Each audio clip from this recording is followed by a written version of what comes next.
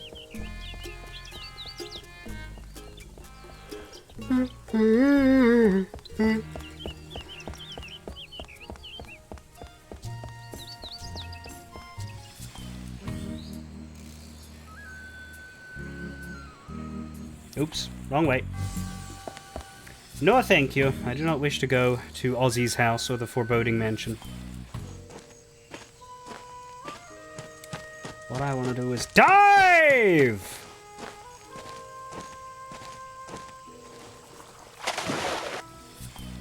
Sploosh.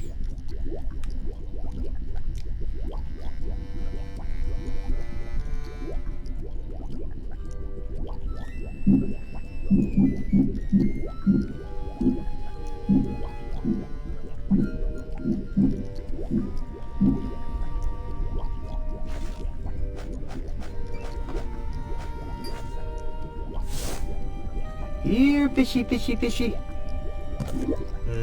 Maybe I should wait until they're closer. Yeah, now this is the annoying part, because we have to wait for the fish to sail around. But eventually they join us. Here they are. Here, fishy, fishy, fishy. There we go. And we have a lantern. See, it's perfect. Did I say rope? Rope. I already have something in there. Oh, we can't pick it up. But there's a secret door.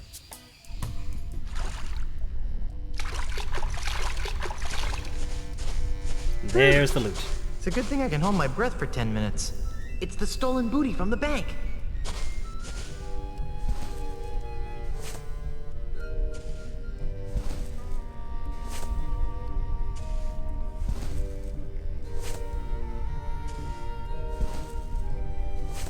Now, the problem with finding and returning the stolen goods is that it sort of looks like we just stole fell it. out of the chest.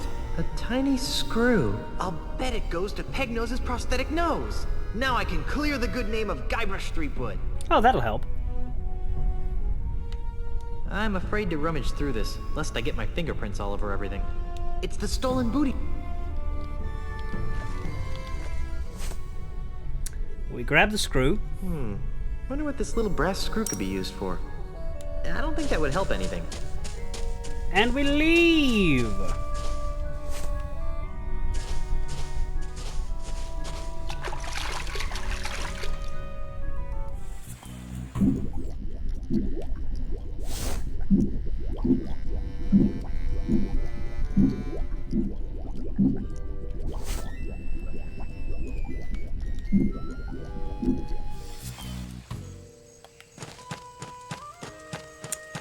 And I think that wraps Lucre Island up. We've done all the puzzles, we just have to go report to the inspector, get our name cleared, go back to the lawyers, and get the fuck out!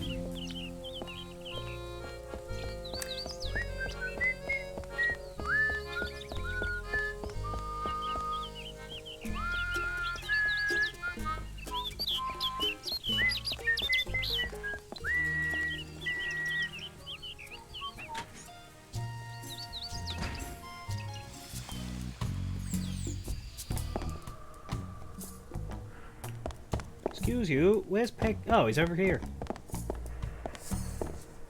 Well, if it isn't Pegnose Pete, the pilfering pirate. Oh, leave me alone. Being incarcerated is bad enough without the torture of your drivel. Quack! Ah! How does Ozzy Mandrill fit into this scheme?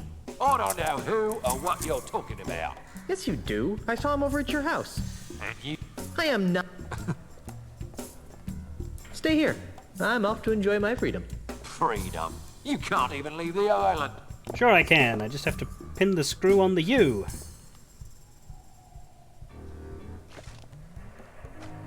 Well, first of all, let's give the booty to the inspector. I recovered the stolen loot. Am I free now? That doesn't mean you didn't steal it. Stay out of trouble. Really? Okay. I think we use the screw on Pegnose. Recognize this peg nose? I've never seen that screw before in my life. Or we give it to the inspector.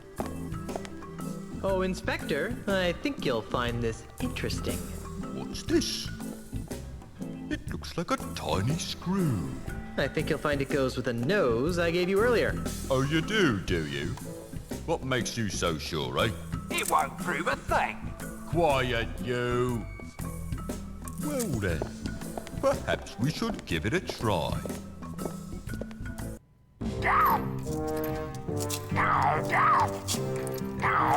Hold still, you.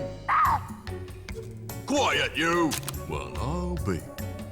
Let's see that screw.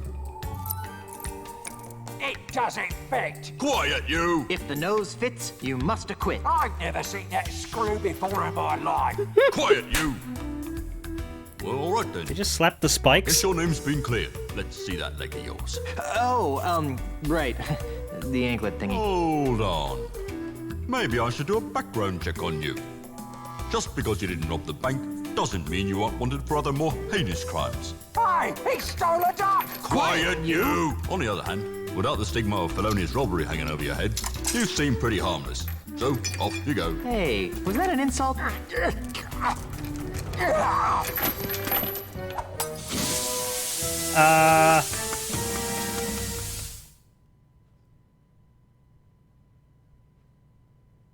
Yep, that's very normal.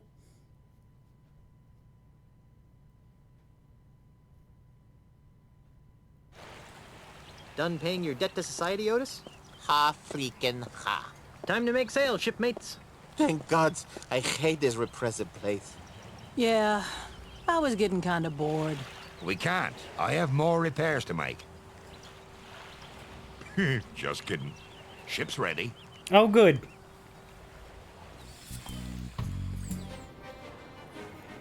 Ba-ba-da-ba-da-da-da. Ba-da-ba-da-ba-ba-ba-ba-da-da-ba-ba-da-ba-da-da. Ba-da-da-da-da-da-da-da-da. We're back to Melee Island. All right, mateys. Stay here and watch the ship while I go into town. Yeah, you guys stay here while Guybrush and I check out the flora. If you get to go, I get to go. Scumbar, here I come! Hey, if anyone here gets to go to the scum bar, it's me. Hey! Please stay here and guard the ship. I'll be back soon. Jeez, we were just kidding. We were. I wasn't expecting kidding. This can't be right. I'm afraid it is, Governor. Charles L. Charles' Good Times Free Grog campaign has given him a 23% lead in all the polls. But, Honey, I'm home. Guybrush, you're back. Yes, and look what I've got. Oh, wait, that's not it. Oh, Guybrush, this is wonderful. Esteban, take these papers down to Melee Town Hall and save my mansion. Oh, Guybrush, I am so glad you're back. What took you so long? Well, that's a funny story. It all started when I went looking for the no-nosed pirate. And then Ozzy said, I'm gonna put your shrimp on me bobby. After that, I was attacked by an army of koalas. And so the lawyers used the Marley Mansion deed to draw up the legal papers to save the mansion. And I came back here. Well, seems like the sensible thing to do would be to destroy my grandfather's heirloom so that no one could get their hands on the ultimate insult. Whatever that is. I agree. Got a match?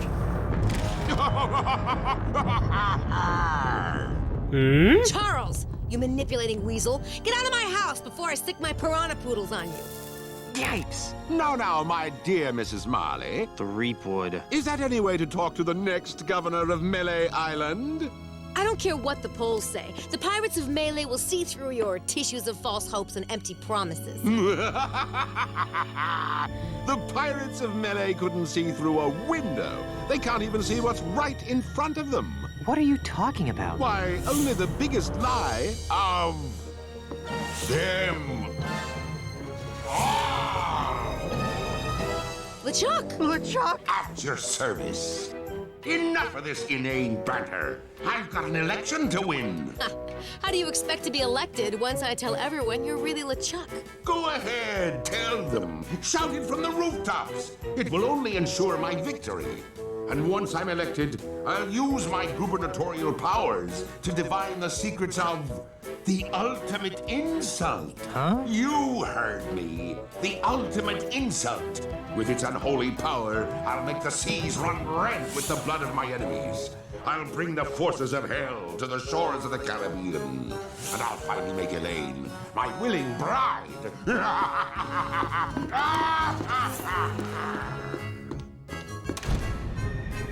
Oh, yeah? Well, you fight like a cow. So yeah, Charles L. Charles. And yeah, Escape has an interesting iteration on the Act 2, Enter the Manatee, by the way. Interesting name. Yeah, it has an interesting iteration on LeChuck getting a new form, where he doesn't get a new form. I'm confused. He gets all of his forms. Yeah, Act 2. All of the games are divided into parts. We finished part 1. Now we're on part 2. How is LeChuck alive? Well, not really alive. That's true, yeah, his new form is Charles L. Charles. So I have to ask, were you expecting Charles L. Charles to be LeChuck? Because when I was a kid, and this was my very first Monkey Island game, that legitimately caught me off guard, and it was exciting, because I was a kid and I didn't know anything about LeChuck. But Charles L. Charles is not a subtle fake name. If anything, Fester Shinetop from the first game is far more subtle, especially in the non-voiced version.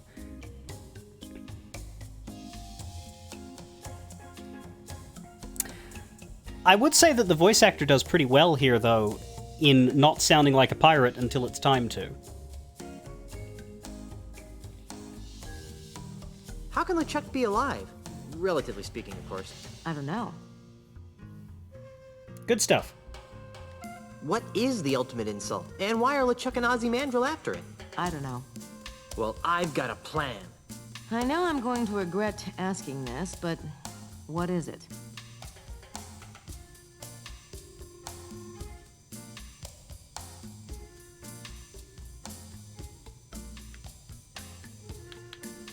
Let's hide in the mansion until this whole thing blows over. That's not very heroic, dear. But it's so unheroic, it just might work. I've got a better idea. I'll redouble my efforts to keep LeChuck out of the governor's mansion, which should be a lot easier now that I know he's really an evil undead demon from heck. In the meantime, why don't you do everything you can to stop Ozzy and LeChuck from getting their hands on the ultimate insult? Or whatever that is. Okay. How? If I were you, honey, I'd talk to the voodoo lady. She always seems to know about these things. But... Have fun fighting the bad guy, Schnookums. God, she's great. So this is what it's like being a first lady. She's just so good. So, we're back on Melee Island. I don't think this section is quite as long. We will be going to a new island soon, but we need to figure out where we're going first.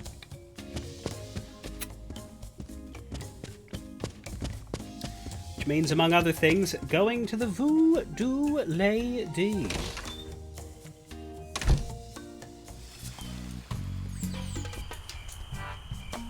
At a much calmer mansion, but what I do like is that the inner tube is still on the cactus. I knew it looked like a giant slingshot.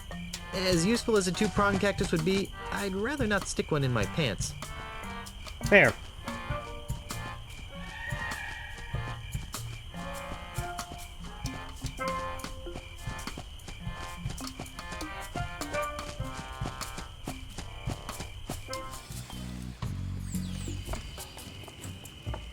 Is that Elaine?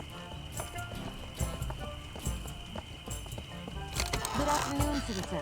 I'm Melee Island Governor Elaine Marley, and I'm running for re-election. It has recently come to my attention that my opponent, Charles L. Charles, is none other than the demon zombie ghost pirate LeChuck. Does Melee really want an agent of the undead legions of Heck governing its fiscal policy? I think not. Thank you for your time, citizens. And remember, vote for Elaine Marley on Election Day. She looks awfully busy.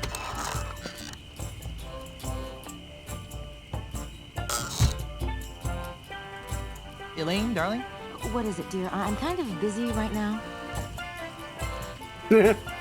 What should I be doing now? Dearest, I thought we agreed that we would go talk to the voodoo lady. Oh, Yeah, but you're talking to the voodoo lady. You just opened her door and pitched at her. What do you think the ultimate insult is? I don't know. Knowing LeChuck, it's probably some ludicrously powerful voodoo thingamabob. Probably. All the more reason you should visit the voodoo lady. How goes the campaign? Can I help? Badly. And no. Can I have some money now? I could have really used some cash on Lucre Island. Why? I don't know. To buy stuff, I prosthetics. guess. You'll get your allowance on the 1st of next month, Guybrush, and no sooner. Rats. And don't pout. I really think that my search for the ultimate insult would be helped by large piles of cash. Sorry, dearest. We need all our cash to fund my re-election campaign. Well, I'm off to find the ultimate insult. Try not to get killed and or cursed, dear. Oh, God.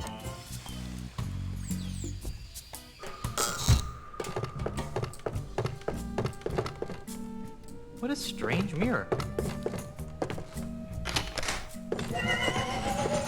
You pull?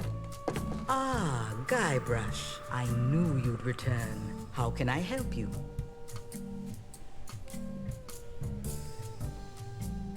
I can see that you're still fumbling for direction. How can I help Elaine win her re-election? That depends. What do you know about politics? Absolutely nothing. Then, short of stuffing the ballot box, I don't see how you can help her. Great! Better get a stuffing. But if you get caught, the Melee Town Council will string you up, stuff you with crawdads, and let pirates whack you like a piñata. I don't think I like that idea. Perhaps it would be best if you steered clear of the election. Are you sure there's no way I can help Elaine get re-elected? You must allow your wife the space she needs to tend her own path. But what's my path? That's for you to discover. But I do know that it is a path fraught with danger, voodoo, and monkeys. I kind of figured it would be. Actually, I think I can figure out what to do next all by myself. Very well. I see that you are finally ready to ask me about the ultimate insult. Yeah. What would you like to know about it? What is it? I sense that you want to know what the ultimate insult is. Good guess. The ultimate insult is the most coveted and dangerous voodoo item the world has ever known. More coveted and dangerous than the indescribable terrors of Big Whoop? Twice as coveted, and 5 times as dangerous. Yowie. What does it do? It is a powerful talisman that allows its owner to spew incredibly foul insults. Insults? That's all? I thought it would be a potion that turned people inside out or something. But these are no ordinary insults, Threepwood. These are insults spoken in an ancient, forgotten tongue. Insults so vile, so emotionally crippling, that they transform even the fiercest of pirates into an egoless mass of goo permanently. Wow! Wait a minute. If the insults are in a forgotten language, how come they're so dangerous? Wouldn't that have the same effect as insulting me in Finnish? You'd think that, wouldn't you? But the language used by the ultimate insult is so ancient that it's rumored to be the primal language, the tongue from which all other languages arose. Could just be a rude gesture. Amplified by the voodoo magics of the ultimate insult, this original language has the power to speak to the very heart of a person's soul and mock it into oblivion. Whoa. Indeed. I see that you want to know how to make an ultimate insult. That would be useful. Sadly, I have no idea how to make an ultimate insult talisman. That's strange. You've always seemed to be the master of all things voodoo-like. Yes, but the ultimate insult was outlawed dozens of years ago in the aftermath of a terrible battle between two ultimate insult-wielding hoongans that shattered the egos of an entire chain of islands. That's awful. And bad for business. As a face-saving gesture, the United Voodoo Workers of the Tri-Island area agreed to gather up and destroy all known copies of the ultimate insult recipe, lest one ever be assembled again. Sensible. I see that you want to know where to find the makings of an ultimate insult. It would be good to know where to start. As I said, the instructions to build an ultimate insult have been destroyed. However, I seem to recall that the individual pieces of an ultimate insult can only be found on one island. Monkey Island? No, too obvious. It was some other island entirely. Unfortunately, this island's name has also been lost to the vagaries of time. Very well. I sense that you want to know the connection between the Marley heirlooms and the ultimate insult. Yes. Stop doing that. But you're right. This chest contains Grandpa Marley's heirlooms. How is that fitting in my pants? According to Grandpa Marley's letter, his wedding presents to Elaine hold the key to assembling the ultimate insult. But there's so much stuff in these heirlooms that it's hard to separate the presents from the junk. I sense powerful voodoo forces at work here. Of course. Weddings, nuptials, bands of gold. Reveal to us a gift that's old. Hey, a pair of earrings. Lacy veils and prenups too. Show us the symbol of something new. Ooh, a necklace. Bridesmaids tinged with jealous sorrow. Bring to light a present borrowed. A pen on a chain? What kind of present is that? One heart beats where once were two. The final gift is something blue. The final gift is something blue. Is something wrong? Yes. There should be a fourth wedding gift in here. A blue wedding gift. But my mystic senses detect nothing. Maybe it's still on Lucre Island. I don't think so. My voodoo instincts tell me it's somewhere on Melee Island. How curious. Do you have any idea where I can find the blue wedding present? Only that it's somewhere on Melee Island. What am I supposed to do with the wedding presents? If Grandpa Marley was telling the truth, they hold the key to finding the ultimate insult. But how? If it were me, I'd find the woman who wore those earrings. I don't need any more of your enigmatic hoodoo right now. As you wish, Guybrush. I'll be here later if you need me. Well, okay. Hey, I've got wedding presents for you. Shinokums? What is it, dear? I'm kind of busy right now. I talked to the voodoo lady about the ultimate insult. Well, what did she say? She said it was an ancient voodoo talisman capable of permanently shattering the souls of pirates. Yikes! Huh. I wonder a couple of warped cretins like LeChuck and Ozzy want to get their hands on it. Want to hear any more about the ultimate insult? Only if you're going to tell me that it's been found and destroyed. Not yet, no. Then I want to hear it. It sounds less like an individual artifact and more something that can be made. The voodoo lady found Grandpa Marley's wedding gifts. Really? Let me see. Ugh. What was my grandfather thinking?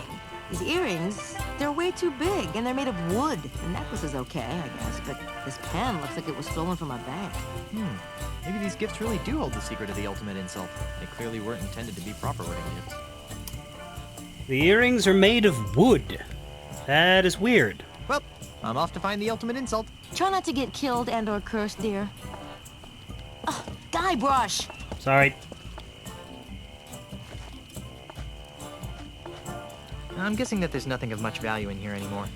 This pen says Second Bank of Lucre on it. It must have fallen into the chest during the robbery. I hate to think that Grandpa Marley stole it. This necklace looks new. I wonder how it got in with the rest of these old heirlooms. They're a pair of old wooden earrings, and they're pink. They're pink, and they're made of wood. To the ship, says Demon Dragon. Do you have an idea as to where these earrings might go?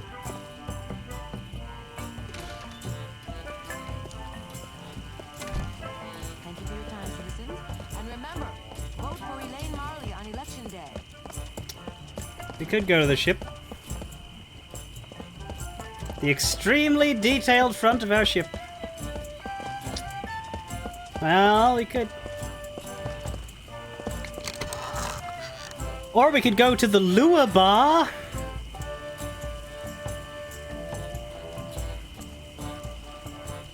That's funny. I thought it was the Scum Bar. Ah, let's go to the ship. You said ship. Remember when Cheese said he didn't want to leave Melee Island in case somebody stole his bar from him? Yeah, he wasn't wrong. But let's go to the ship. Also, I believe Lua is a joke because, like, Scum was named for a scripting thing. And I think Lua is also a scripting thing. And there's no harbor mistress anymore. There's no one here, in fact. There is Cheese. Perhaps Cheese will want to talk about the bar.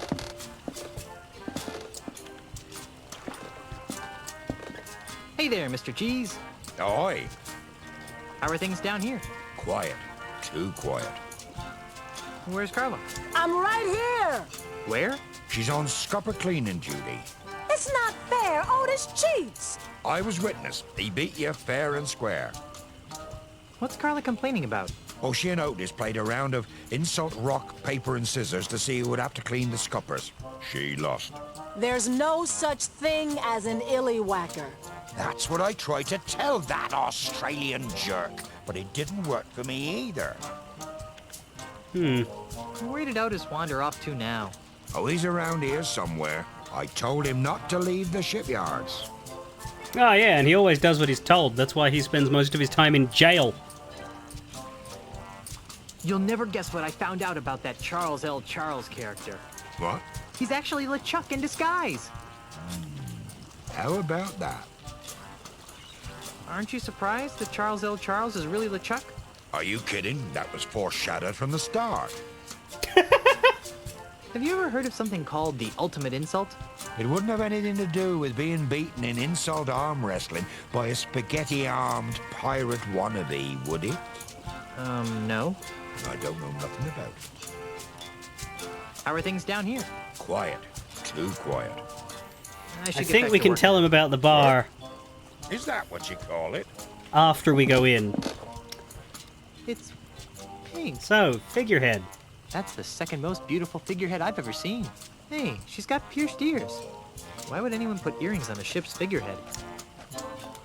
I don't know why, but we're still gonna do it. You ready, folks?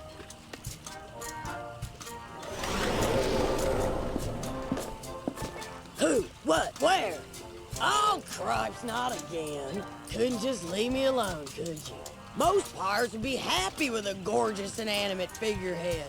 But no, you had to stick those accursed voodoo earrings into me.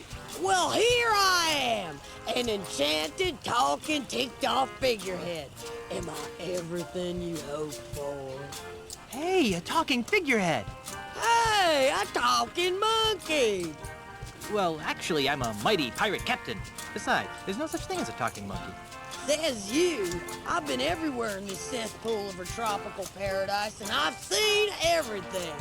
Much more than some grog-like, swilling nobody like you. Okay. Well, I'll talk to you later. Suits me fine. Hey! Who painted me pink? So yeah, that's the figurehead, and she is just lovely. I think that's Pamela Adlon, who is the voice of Bobby Hill.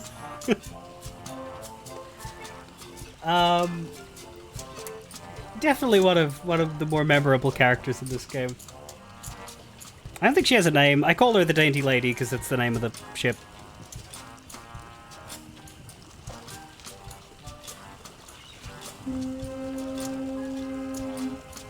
Demon Dragon, are you okay? Figurehead lady? What? Brian kept going, Bobby Hill?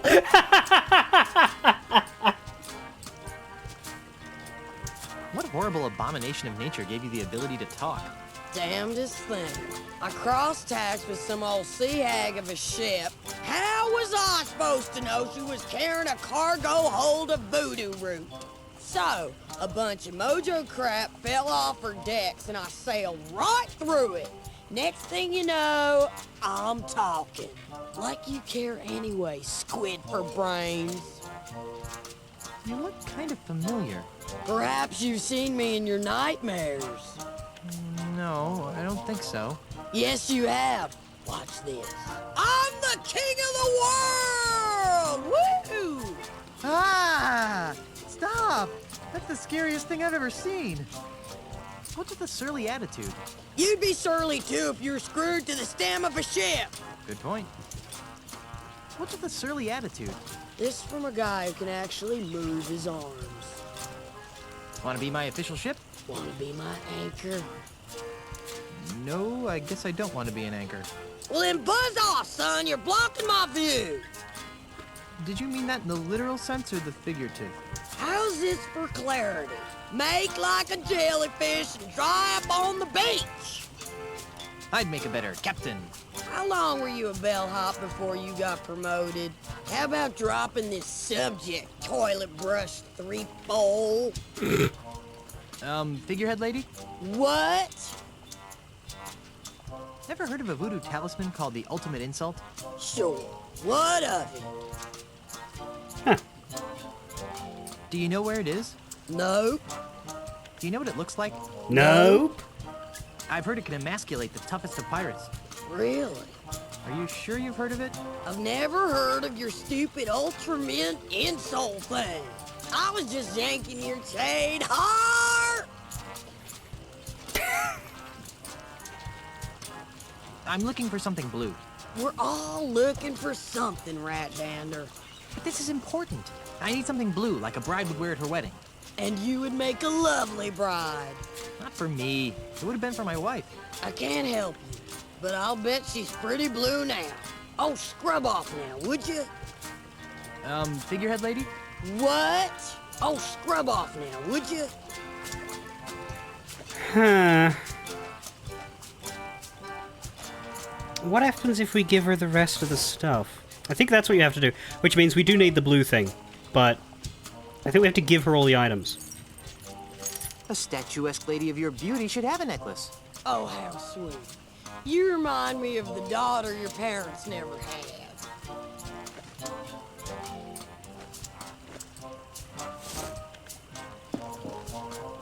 What is this compulsion you have to dress me up, you pantaloon freak?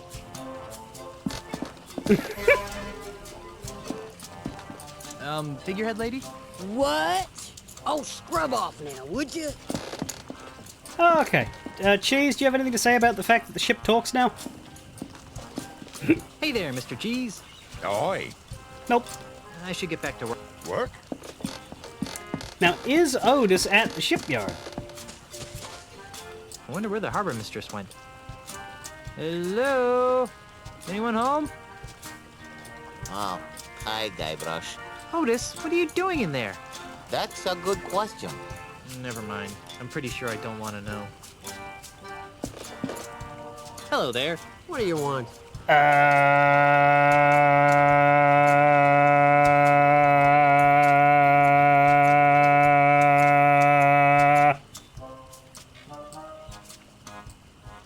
Don't you ever take a break? Of course not. Not when anyone is looking, anyway. It's about the ship. Don't tell me you damaged it. I'd hate to have to fill out all that paperwork. No, it's fine, but it's still pink. Live with it, pirate boy. I'm beginning to think you aren't confident enough in your masculinity to handle sailing a pink ship. Are you? What did you say? Nothing. Yikes. No, it's fine, but I need to keep it a while longer. That's not a problem. Keep it as long as you want. When you bring it back, I have to fill out paperwork, and I'd just as soon put that off. It's fine, except the transom shimmies in a following sea. Oh, we'll get our ship mechanics right on that, Mr. Threepwood. Sure, now she gets my name right. Never mind, it's perfect. Glad to hear it. How goes the election here on Melee? Fine, I suppose. It looks like Mr. Charles is ahead in the polls, which is good for me. His campaign promises include a new job title for yours truly. Mr. Charles is really LeChuck. You know, the ghastly zombie ghost pirate. I'm really getting tired of all this negative campaigning. LeChuck is dead. Mr. Charles has a solid record as a normal human being. Besides, weren't you the one that killed LeChuck? Yeah, 3 times, but... See? Lies and distortions. Mr. Charles is really, you know, the... Look this. See? Why aren't you voting for Elaine Marley? Yeah. Has she come by here and told me what a great job I'm doing? No. Has she come by here and promised me a promotion? No. All she's done is send her dorky husband down here to harass me for a ship. I mean, fair. Is that all this election is to you? A promotion? Oh, no. It's about economic growth. Social programs for the underprivileged, healthcare, and education. Who am I kidding? Of course it's about my impending promotion. I just remembered I don't like to discuss politics with strangers. Fine by me. Never mind. I've got important business to attend to. Fine by me. Nothing interesting down here. Well, ooh, what's that? Hey, there's a quarter in here. Can we use it with this machine? It's jammed! Stupid grog machine. Kick! Punch! It's all in the mind. If you want the grog machine, you're sure to find. Give me back my quarter.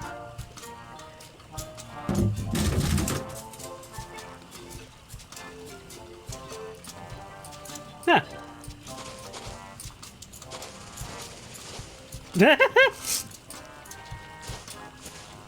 Guybrush, what did I tell you about drinking grog?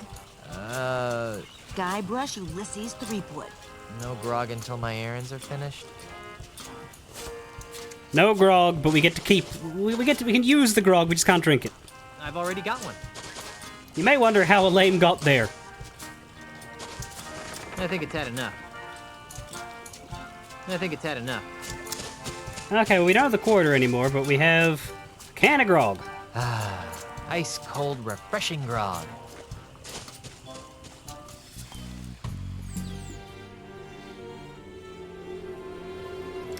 Now let's go to the Lua bar.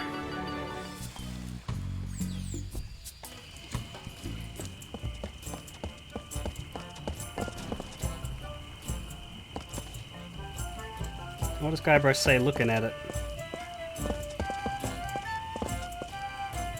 Lua bar? What's a lua? Lua bar? I doubt it would be practical or good for my back to carry a bar around. In we go! Let's see what's different!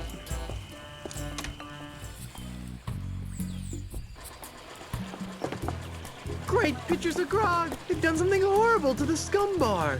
Welcome to the Lua Bar. I'll be right with you.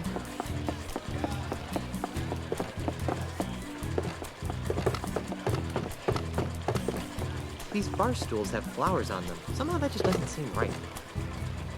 It's a painting. Curious. Seems to be made out of wax. Grab it. Hey, don't touch that. That's an expensive collectible. There's some sort of mechanical stuff under the water that's making these boats go. I'm not picking that up. No, those chains and metal stuff look pretty sharp. I better try jamming it with something else. Sushi boat propulsion mechanism. Those are some bizarre looking drinks. No thanks. Give me a grog over this stuff any day. They're cheap, crummy, mass-produced wooden chopsticks.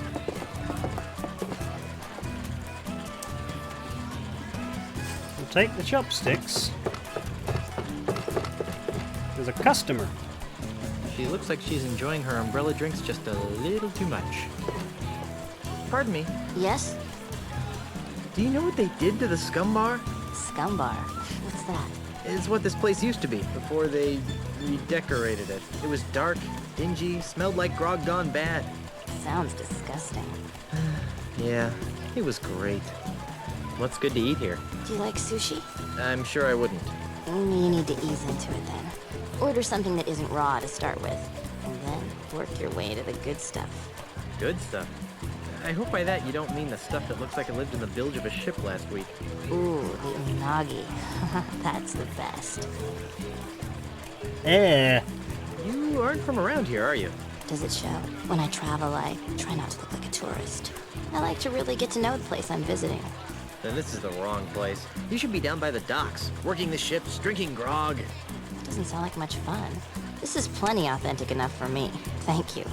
Thanks for your time. Sure.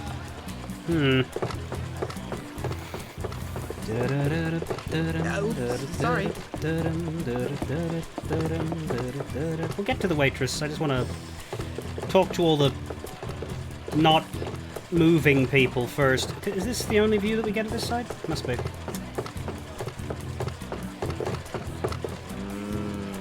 Roast pig. Hey, wait a minute. This little tag says it's pork sashimi? This pig isn't cooked? Ugh. I gave up raw pig a long time ago. These bar stools have flowers on them. Somehow that just doesn't seem right. This guy doesn't look like he's from around these parts. Hello? Excuse me. Why, hello. Great getup.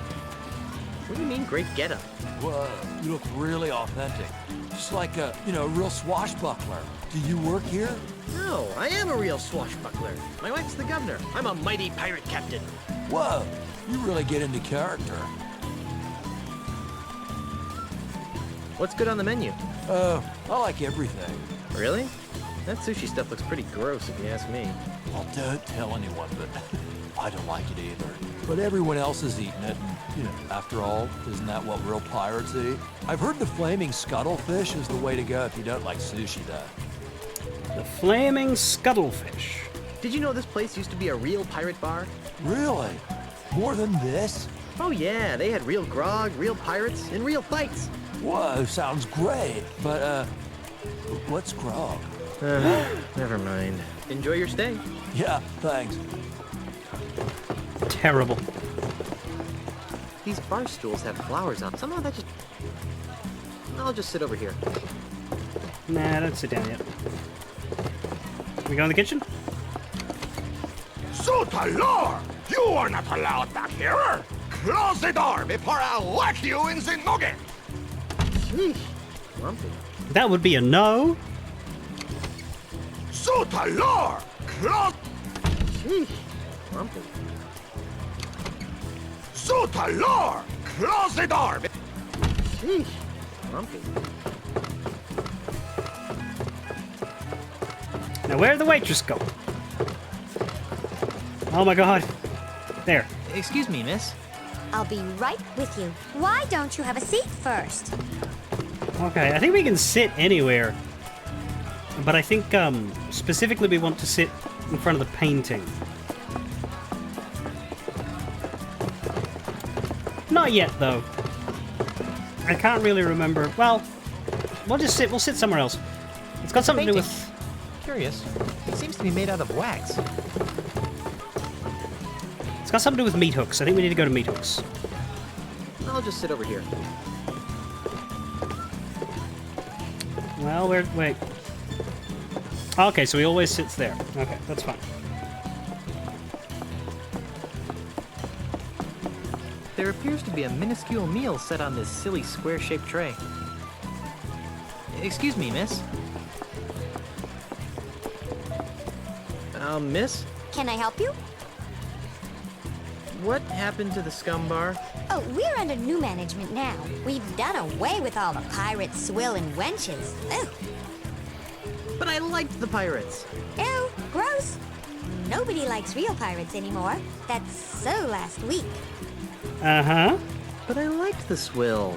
We've replaced that old swill with family-friendly fun beverages. We have quite a selection. But I liked the wenches. I mean, they, made it so authentically piratey. Our decorators went for realism without the fright. They insisted that we replace the wenches with totems and bamboo.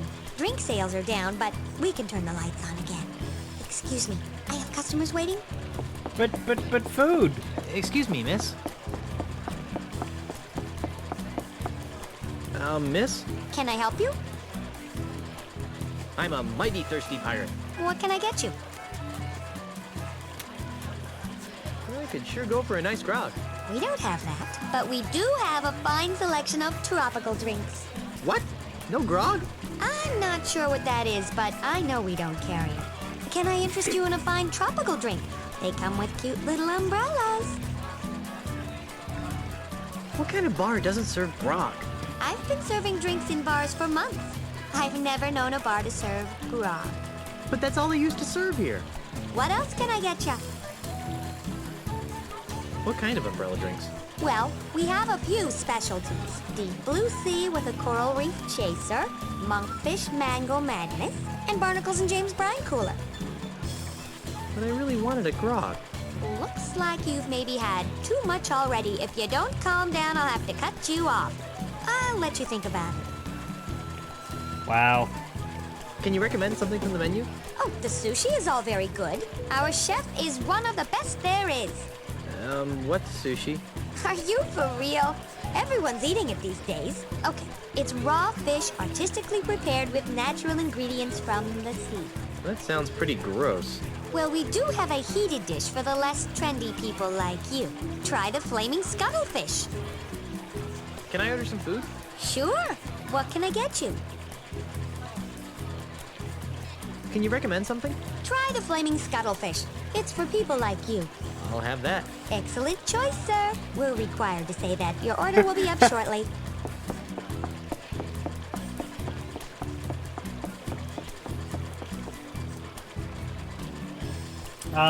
We don't have to pay for it, and we don't have to stay and eat it. But you can start to hear it. There it is.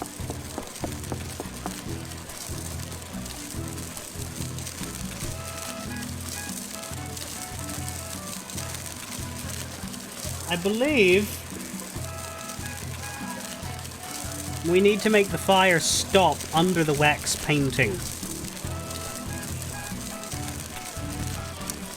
I don't remember how.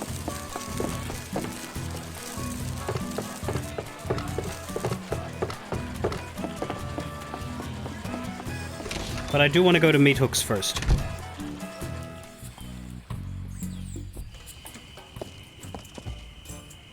Now that we've been to the Lua Bar, though, let's just stop by Cheese, just to say hello. And to bring news of the town.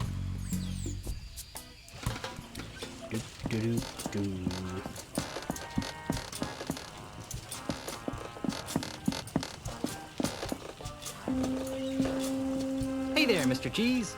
Ahoy. There's something I need to tell you about the Scum Bar. What might that be? Someone broke all the windows. Ah, that happens all the time. The good salty sea breeze actually helps freshen the air inside of it. There's something else I need to tell you about the Scum Bar. Now what? It's doing fine. Nothing to worry about. That's what I like to hear. There's something else I need to tell you about the Scum Bar. Now what? It was burned to the ground. That's a good one, Threepwood. I think I would have heard something if that happened. There's something else I need to tell you about the Scum Bar. Now what? Actually, never mind. What? That Australian land developer finally got his hooks on it? I knew that would happen if I left town. It's worse. How so? It's been turned into a poofy French-Hawaiian-Japanese fusion restaurant. Ah! You shouldn't worry about losing the Scum Bar. Why not? You still got this navigating job to fall back on. Yeah, for another 2 whole acts. I should get back to work now. Work? Is that what you call it? Well, he seems a little bit upset, but not upset enough to leave his post, so, you know. It's fine. He's just a bit cheesed off.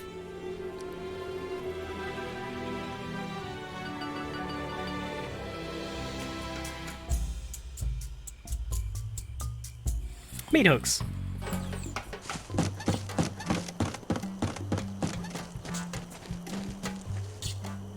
It's Meat Hook's place.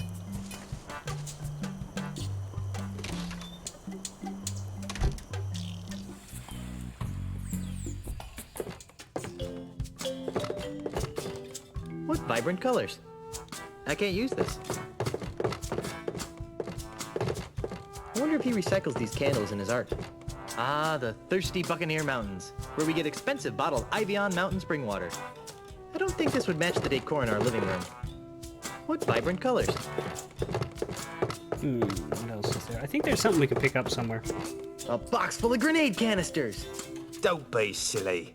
Those are cans of special colored wax. Oh, I knew that. It's a barrel full of rolled up paper. A bad dog's worst nightmare. Isn't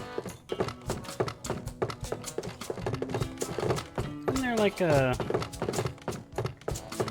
paintbrush we can take? Maybe it's his paintbrush and we need him to stop using it first. He sure does have a lot of barrels full of stuff in here. More fun than a barrel full of wax. Meat Hook, once a nasty pirate, now a salty old wax painter. I don't think he would like that very much. Wouldn't the molten wax slide down the face of the canvas if it were on the easel? Oh, amateurs. Alright, time-wise, I think I'm going to take a break here. Not for very long, just a shorter one. And I'll take another a little later to eat food and such. But for now, I'm going to get up and I'll be back in about 5 or 10. And then we'll talk to Meat Hook, or disturb Meat Hook as the text prompt says.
Right, so Guybrush has been creepily staring at this guy while he paints for some time now. Let's disturb him. Not that we're on a... haven't been disturbing enough already.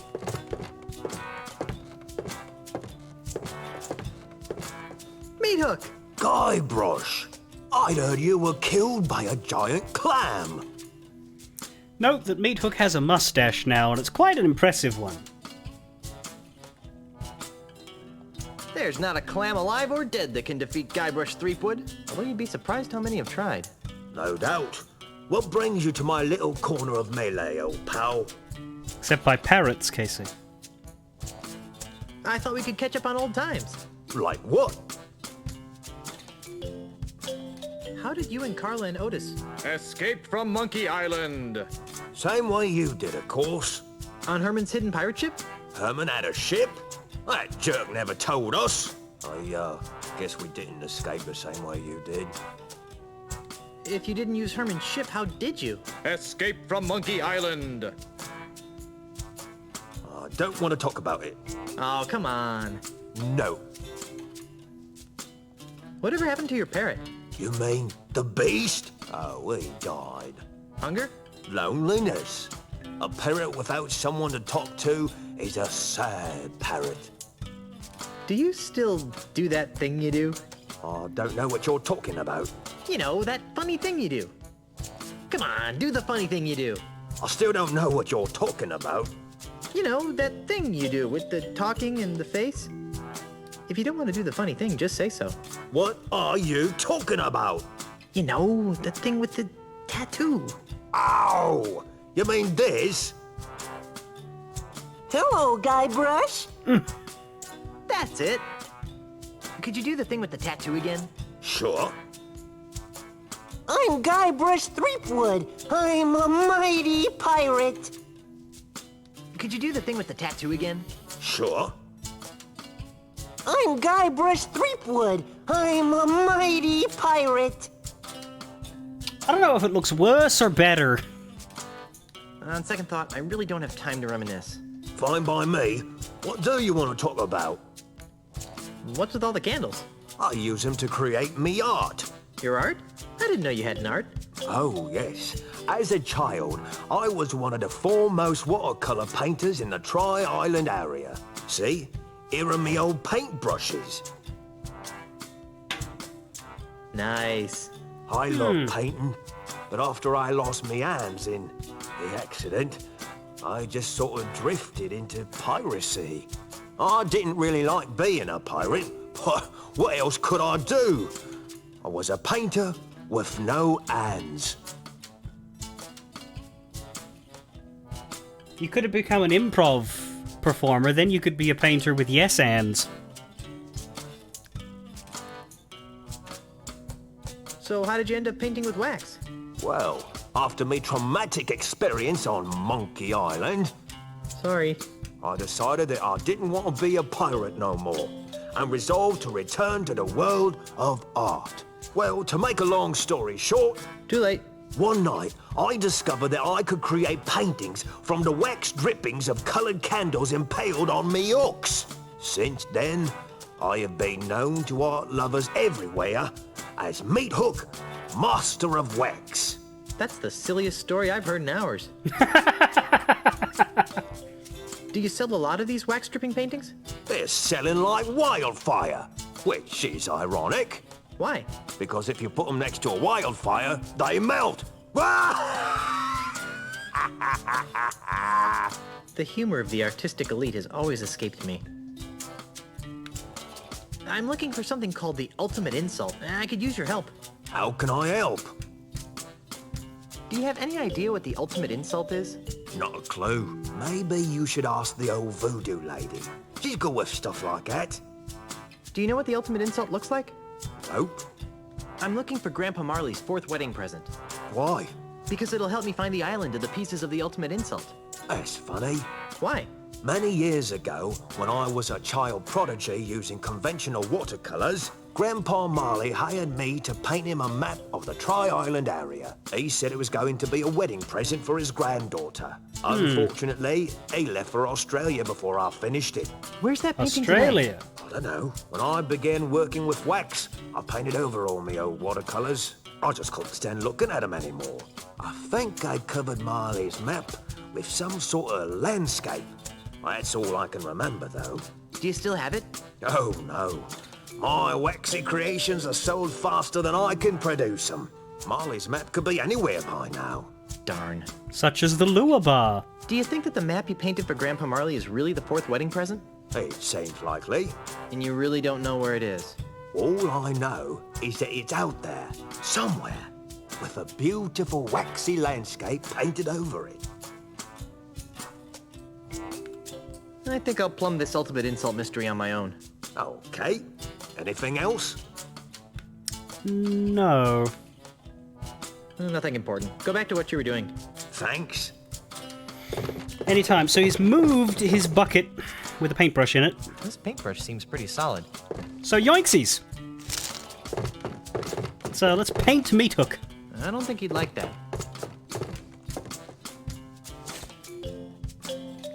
And out we fucking go!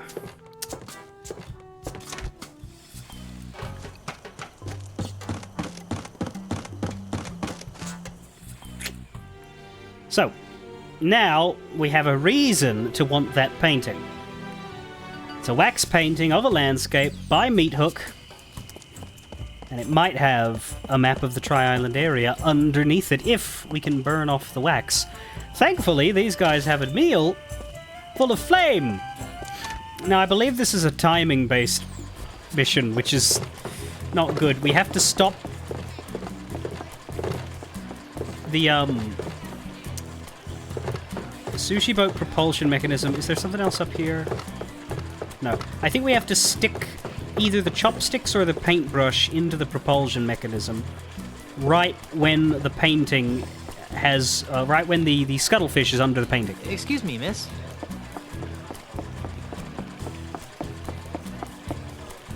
Miss? Can I help you? Can I order some food? Sure.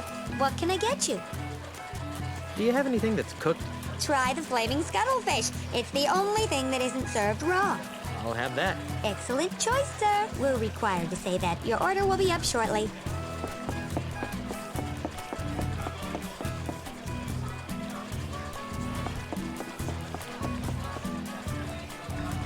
I think it's the paintbrush.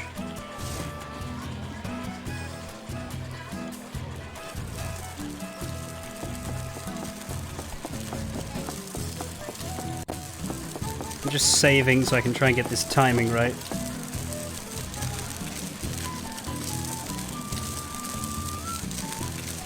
What happens if you use the chopsticks, though?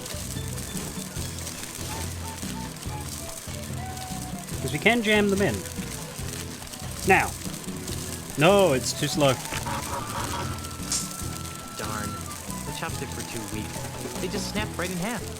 Yeah, don't work. Okay. Does it come back around?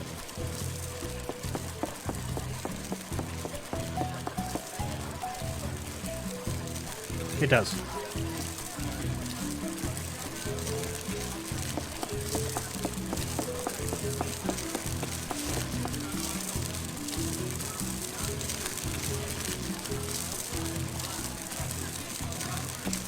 How about if I do it here?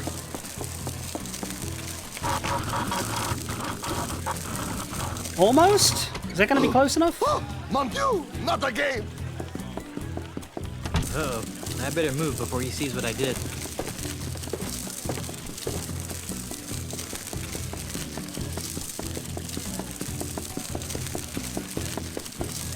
What in the name of Eiffel? Oh, here is the problem. Some smarter Alec has jammed the works. So help me if I find out who did this.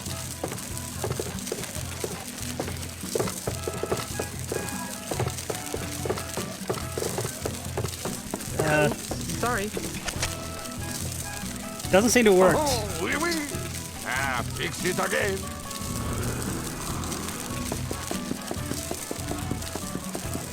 Gotta load the state.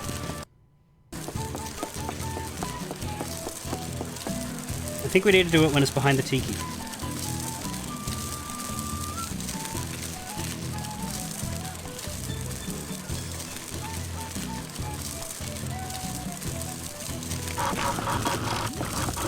That might do it. Oh, mon Dieu, not again! Uh-oh. I better move before he sees what I did.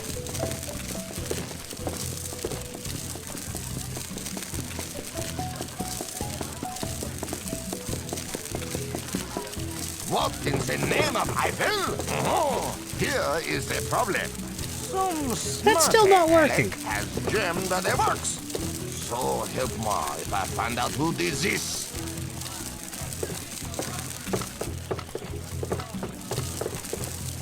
These bar stools have flowers on them. Somehow that just doesn't seem right. What is that about? Oh, oui, oui. Ah, fix it again.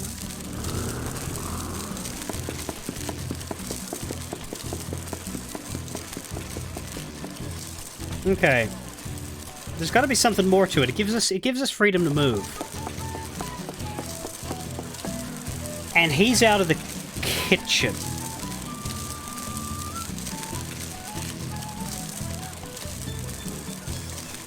First of all, let me get the timing right.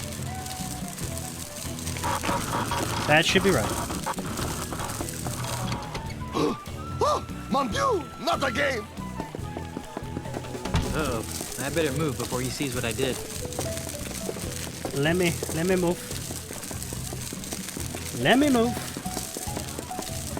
Waddle, waddle, waddle, there you go. What in the name of Eiffel? Oh, here is the problem. Some smart Alec has jammed the works. So help me if I find out who did this. No idea. What do we got here? We got fish. I wonder if all French chefs are issued pictures of the Eiffel Tower when they travel abroad. Sushi recipe? To make the Luabar special alligator roll, take 2 slices raw alligator. Ugh, that's pretty gross. I'm not touching someone else's food. We do not want the fish. It's a flour sack. I'll bet you could fit a body in these sacks. Pot of fishy soup. Smells like my laundry. Pineapple? I didn't know they used pineapple in sushi dishes. Nah, I've had enough citric acid for a while. I don't want to get fish stew stains on my pants. Sushi boat steam generator. I think that's what we... Uh-oh.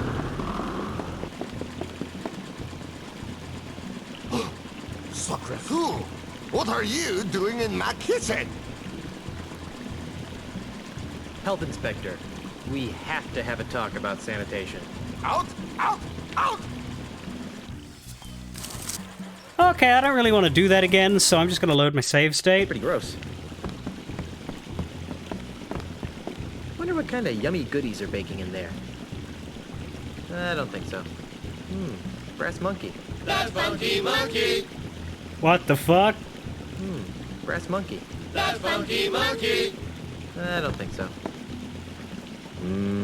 Warm. Warm. Can we do anything with the steam generator? Pretty gross. Can we use something with the steam generator? What else have we picked up? We got the chopsticks. Those things really don't go together. And we have grog. Can we put grog in the steam generator with that? Oh shit.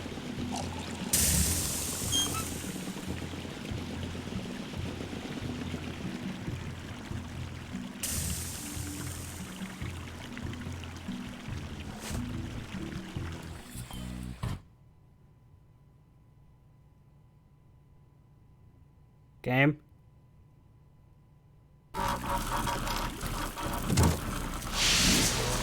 Yeah! Mon Dieu!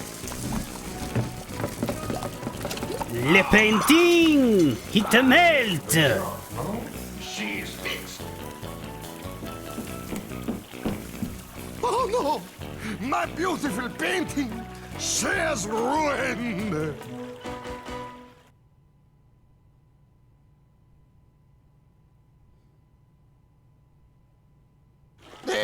You might as well take it. It is of no use to me now. Thanks. That's convenient.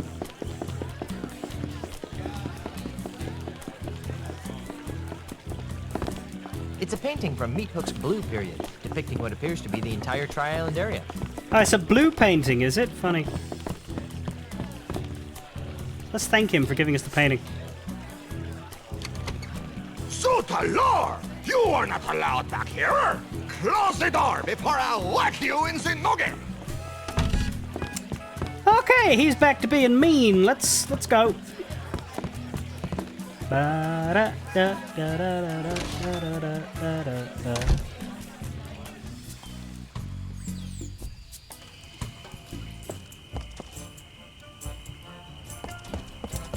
Let's see what the voodoo lady has to say about the something blue.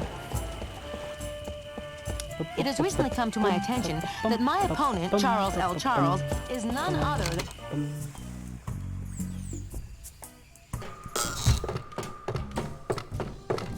Ah, the middle finger. The most communicative of fingers.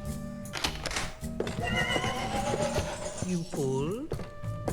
Ah, Guybrush. I knew you'd return. How Did you? can I help you? What am I supposed to do with the wedding presents? If Grandpa... But how? If it were... Nothing about the blue thing? Okay. I don't need... As you... I'll be... And you can't show items to her because you can't interact with her. Pulling the finger goes straight into the conversation, and then she leaves. Guybrush! Sorry! She leaves as soon as you're done there.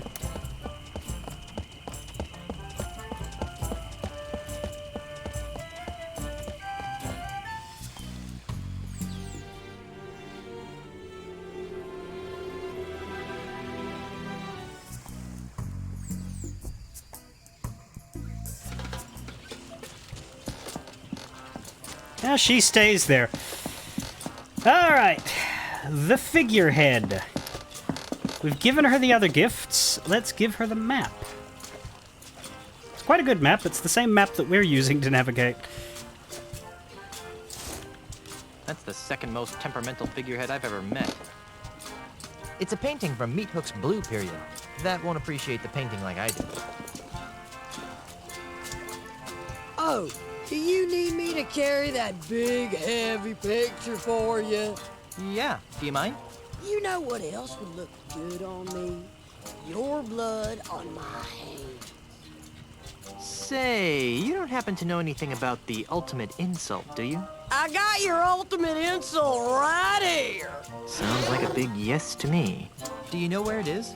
How the poop deck should I know? Get a load of this guy. Thinks just 'cause I'm attached to a ship, I know where every little two-bit piece of dirt of an island is. What a scupper liquor. Ooh, look at me. I'm Guybrush Threepnard. I'm a mighty stupid pirate. What's that pen doing?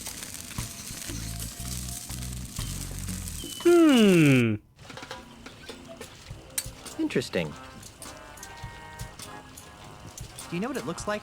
I told you, you festering bucket of shark bait. I don't know anything about your supposed ultimate insult. Look at you walking around like you've got a bowsprit up your... Hey, what's this now? Yikes, this looks complicated. Huh? This is your captain speaking. Prepare the ship for departure. Oh, great. Now where are we going? Jambalaya Island, home of the ultimate insult. Jambalaya Island? Yay! What kind of name is that? Can you get us there, Mr. Cheese? Aye. Make it so. Elaine? Aren't you forgetting something? I don't think so. The ship is fully stocked with pork rinds, grog, and girly books. Wow, sounds like heaven. No, you forgot to give the gubernatorial symbol back to me. Oh, yeah. Here. Well, I'm off to find the ultimate insult. Try not to get killed and or cursed, dear. You say that What? so much, it's lost all meaning. What? Hey, a talking monkey. Oh, ungrateful.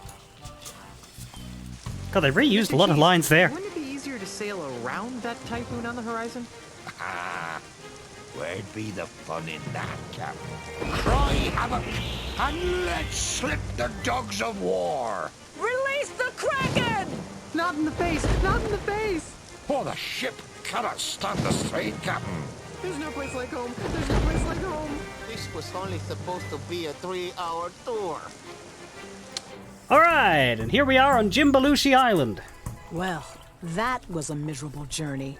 No cushy government job is worth this much grief. Welcome to Jambalaya Island, home of swashbuckling pirates and spooky voodoo curses.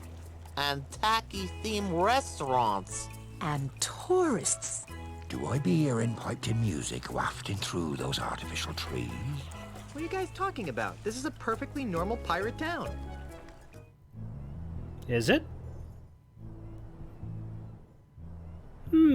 That's been completely taken over by the corporate tourist industry. Gee, Ozzy must have been really busy here. Oh, I need a drink. I've got repairs to make. I'll stay here and, guard the ship. Carla's turn for shore leave. Hello, Mew. How you doing? It looks almost seaworthy. Community rowboat. Disclaimer. The Jambalaya Island Chamber of Commerce cannot be held responsible for the seaworthiness of the community rowboat. Can you use it? Yes. We don't actually have to go to Jambalaya Island. We can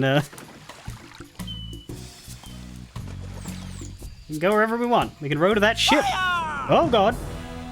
Aye! Get over here!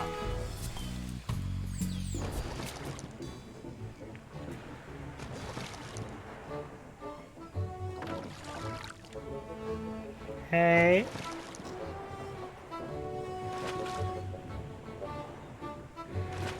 Are you crazy? You could have killed me!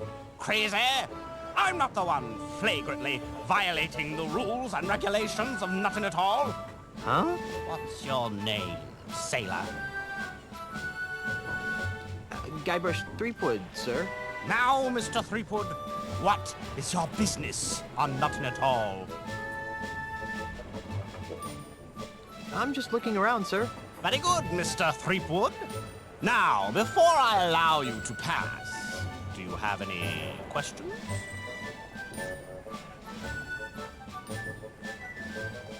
Who the heck are you? My name is Ricardo Luigi Piatmbenga Cheng Nehru O'Hara Kasaba III, but you can call me Admiral Kasaba. How'd you get a name like Ricardo Luigi Pierre Mbenga Chang Nehru O'Hara Kasaba III? For generations and throughout the world, the Kasaba family has enforced the laws of the seas. As a result, we've picked up an interesting and eclectic variety of in-laws. Fair enough. What teeth you have? What are you doing here? I have been assigned the singular honor of guarding Ozymandias' commercial interests on Jambalaya Island. To that end, I have rounded up all of Jambalaya's scrofulous pirate trash and transported them to Nothing at All, where they will remain until they become productive members of society. Well, how many of Nutton's pirates have been allowed to return to Jambalaya? Oh, only a handful. It's deucedly slow, re-educating them one at a time, you know. Luckily, I hear that Mr. Mandrill has some sort of secret plan to re-educate them all at once. Why are you firing cannonballs at innocent pirates?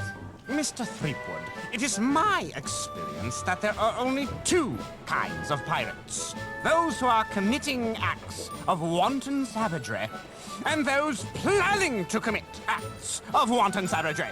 If you allow groups of the latter to congregate for any length of time, they inevitably transform into mobs of the former. What was that middle part again? Do you really fling cannonballs at any group of pirates you happen to spot? Of course. It's the only way to stop their infernal plotting. Even now, I can hear them contemplating foul deeds against the good and wholesome citizens of Jambalaya. Really? Well, I can hear some seagulls. So yeah, the takeaway there is that Admiral Kasaba will fire a cannonball at any group of pirates he sees. I think I'll just be on my merry way. Good lad. Remember, I'm watching you. They're aimed at that beach. It's a ship of the line. That guy seems pretty grumpy. There's a picture of a koala bear. Obviously the work of a certain awful Australian. I'm sorry!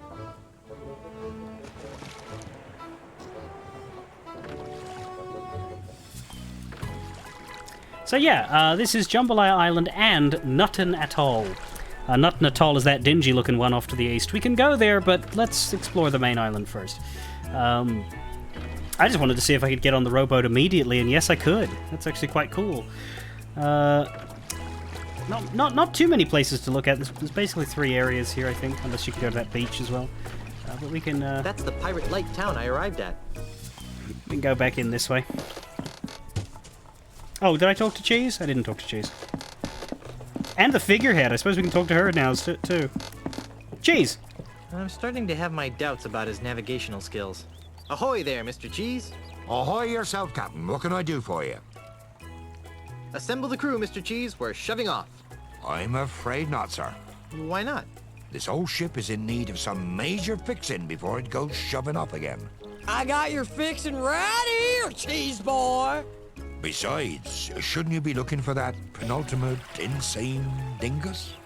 I guess, but I really wanted to go for a cruise. Or maybe later. Darn. Are you going to be taking any shore leave? Probably not. This ship's in pretty sorry shape. Speak for yourself, bub. Besides, this island makes my skin crawl. Why? It's so clean. Where's Carla? The bitter one with the sword and the attitude. Yeah? Well, she scuppered out of here as soon as we docked. Cheese, why are you holding a gun backwards? Want to help me find the pieces of the ultimate insult? Well, that sounds like good old-fashioned piratey fun, Captain. But I really have to repair this wreck of a ship. Repair this, you gimpy goat sniffer. Although I'm tempted to just let her sink. Carry on, Mr. Cheese. Aye, aye, Captain. Let's talk to our very friendly figurehead. That's the second most temperamental figurehead I've ever met. Figurehead lady? What? I thought you said you never heard of the ultimate insult. Are you calling me a liar now?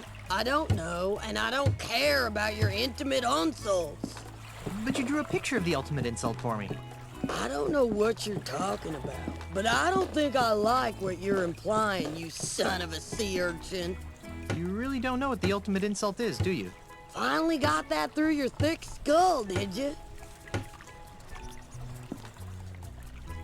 Took some doing, but yes. So yeah, this is the ultimate insult.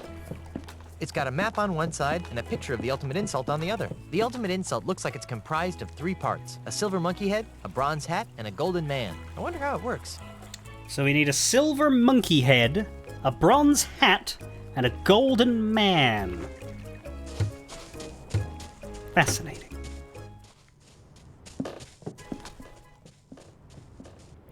And here we are at Jambalaya. Canoes for rent. Canoes for rent. I'm not picking that up. Welcome to Jambalaya Island. That sign is really high in the air. I can't use this. It's still Otis. Hi, Otis. What?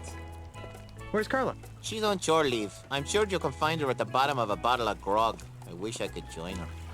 Carla's drunk. Good for her! I wish I could join her. Why aren't you with Carla? Because someone has to stay and watch the ship. While, Mr. There's plenty of room between those reefs. Hotshot navigator fixes the damage he did to the hull. It's just as well. This whole island, it gives me the creeps. Do you want me to get you anything from town? I don't know. I can't imagine needing anything from a town that's so clean. How about a half decaf, half cap, triple cappuccino mocha latte from Starbuccaneers? No thanks. I try not to drink anything with a longer name than mine. Like grog, Otis? Yes, very much. A half decaf, half calf, triple cappuccino mocha latte from Starbuccaneers. Jesus Christ. That is hard to say. A custom brewed boysenberry grog from the Micro Groggery. That's not much easier. How about a custom brewed boysenberry grog from the Micro Groggery? I don't trust those micro groggeries. Why not? I never seen a pirate go blind drink a micro grog. Now you tell me, what kind of grog is that? Good point. How about some authentic souvenirs from Planet Threepwood? Don't I get enough of you in my life as it is? Well, I saw some lovely flowers at the edge of the docks. Ha freaking ha. You know, I can't think of anything you'd want either. I don't suppose you've got any useful thoughts about the ultimate insult. Are you kidding? I'm living the ultimate insult. Will you try to stay out of trouble this time? How much trouble could I get into walking on a dock? I shudder to think. Besides, I'm not sure I want to go into town. This island gives me the willies. Carry on. That's what I was trying to do. Enjoy your willies. Right. We go up, I assume. Oh my gosh. That's a Plexus LVX 300 limited edition luxury yacht. Talk about glitzy. Can we go up this way? Not very far. Volleyball. I can't seem to get the hang of volleyball. The ball keeps smacking me in the face and knocking me out.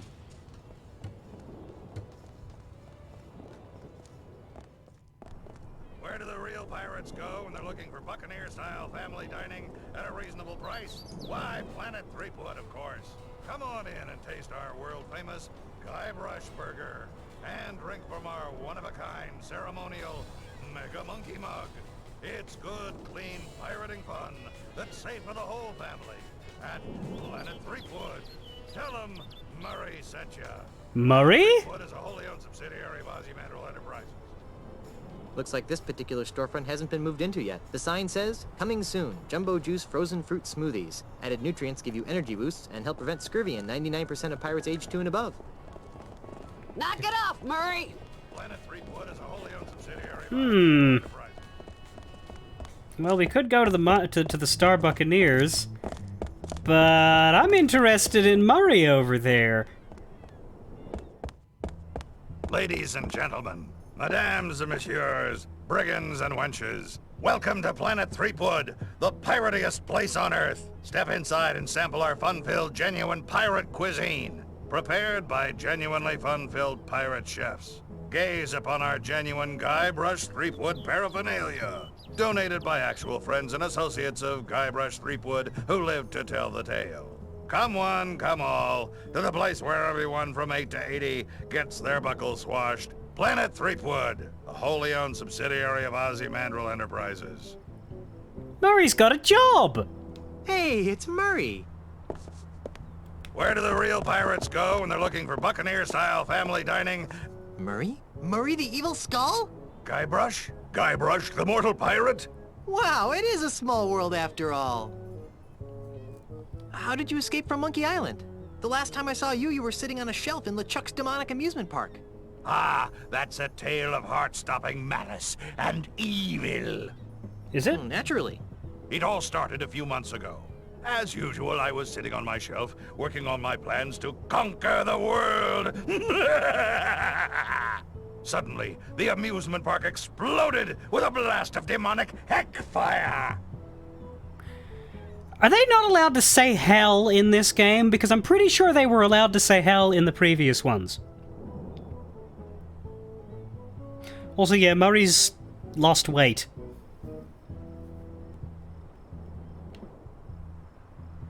Was it an unfortunate accident at Largo's Burrito Bar? No, it was LeChuck. Apparently his flaming beard melted its way through his icy tomb, freeing him. I knew I should have given him a shave before I left. But what caused the explosive blast of demonic heck fire? Oh, he was just letting off a little steam. Steam, get it? I thought it was funny. That's a good point, actually, yeah. The question of how does LeChuck escape from being buried under ice? Well, as you may remember, LeChuck is a demon with a flaming beard. Perhaps burying him under an ice avalanche was not a good disposal method to begin with.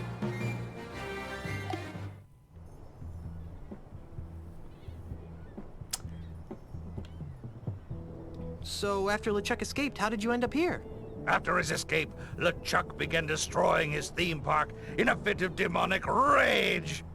Although personally, I think he was just colossally embarrassed by the whole thing. I mean, really, what kind of a demonically evil scheme involves roller coasters and cotton candy anyway? Enough editorializing. How'd you wind up here?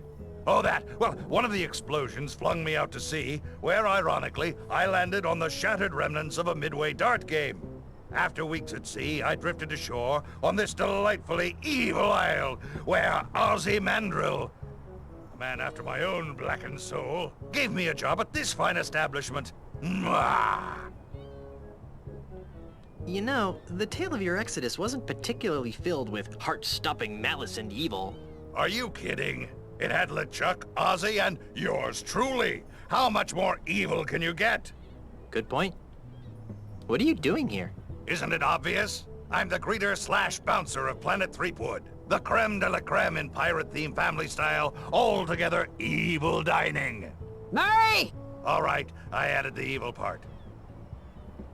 I can't imagine how you could be a very good bouncer. Why not? Well, for starters, you've got no arms. Evil needs no arms. Watch! You, over there with the face! Who, me? Yes, you! I want you out of the restaurant now! Oh, but I'm not... Talk to the hand, mortal! What hand? Don't play smart with me, fleshbag! Out! Out! Out! He makes a point. Impressive. I don't imagine you get much repeat business, though. So, how do you like this job? Personally, I preferred it when I was just the greeter. It really allowed me plenty of time to work on my evil dreams. But when Floppo the bouncer monkey ran away, they needed someone to double on bouncer duty, and I really needed the money. Murray, what do you need money for? To finance my diabolical schemes, of course. Do you have any idea how much it costs to hire a fleet of Scandinavian barbarians these days? Yes! Yes, I do! Actually, no, I don't. Not these days. In, like, the 1200s, yes. Would you like to become an integral part of a powerful voodoo talisman? How would you like to become an integral part of a powerful voodoo talisman? Is it an evil talisman? Technically. Potentially. What's it called? The ultimate insult. The ultimate... Don't be naive, mortal. The ultimate insult is too powerful to be wielded by the likes of you. But I need a headpiece, and you'd be perfect. See? You fool! This diagram clearly indicates you need a monkey head. I am a human head. Well, I just thought... Well, think a little harder. I want no part of this ultimate insult tomfoolery. Are you sure you don't want to be a part of the ultimate insult? Absolutely not. I may be evil, but I'm not crazy. Yeah, he's not chaotic evil. I've got to go. Stop by anytime for more pirate-themed fun and evil. Should we go into Planet Threepwood, or is Murray good enough? Ladies and gentlemen, madames and messieurs, brigands and wenches, welcome to Planet Threepwood, the piratiest place on Earth. I do want to look around the exterior first. Okay, so we got the microbrewery, groggery, and we got Planet Threepwood. Gaze upon our genuine Guybrush Threepwood paraphernalia. And we got Star Buccaneers. We've also got a statue. What a jolly-looking statue. But it looks like someone's taken a crowbar to its head. Tiny Lafitte. Tiny Lafitte. Cuyus Prida S? Dang it. More Latin. Now I wish I'd bought that Latin for Scummy's book.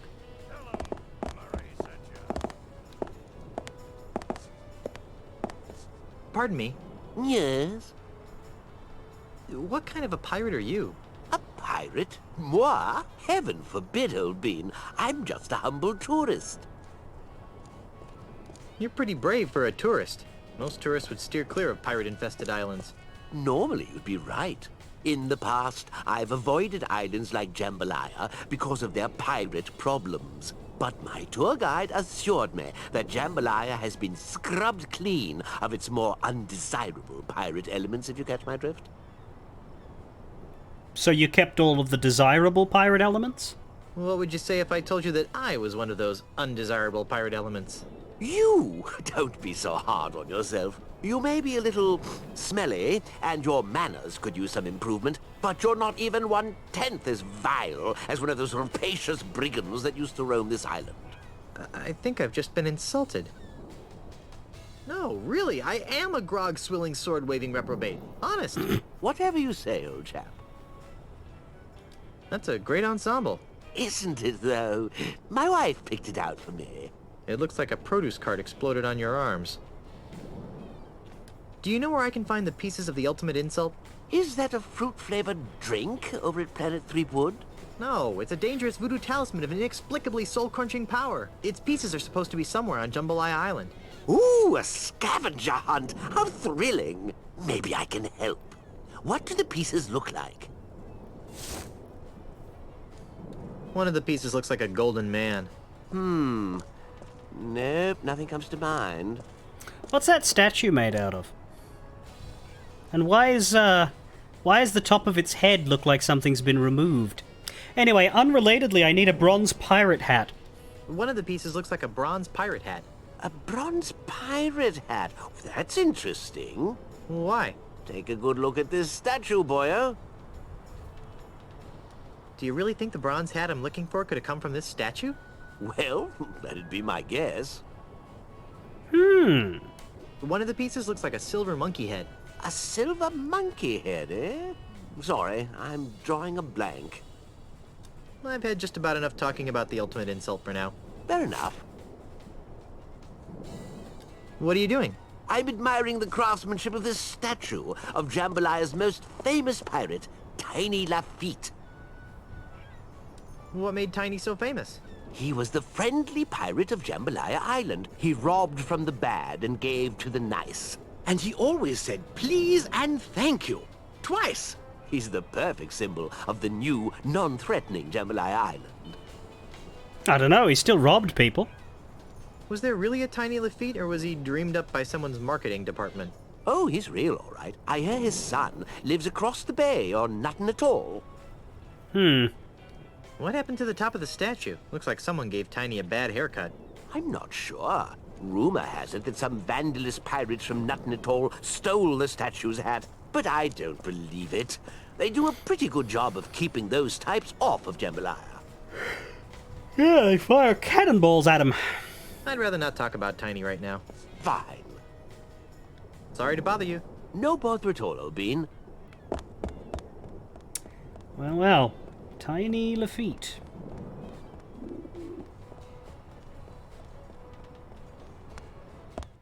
And here we have the micro groggery. If we head up this way, we leave the area, so we should probably look at those three shops. We've also got a tall rock and a gaudy house. Oh, we accidentally entered the gaudy house. Oh no.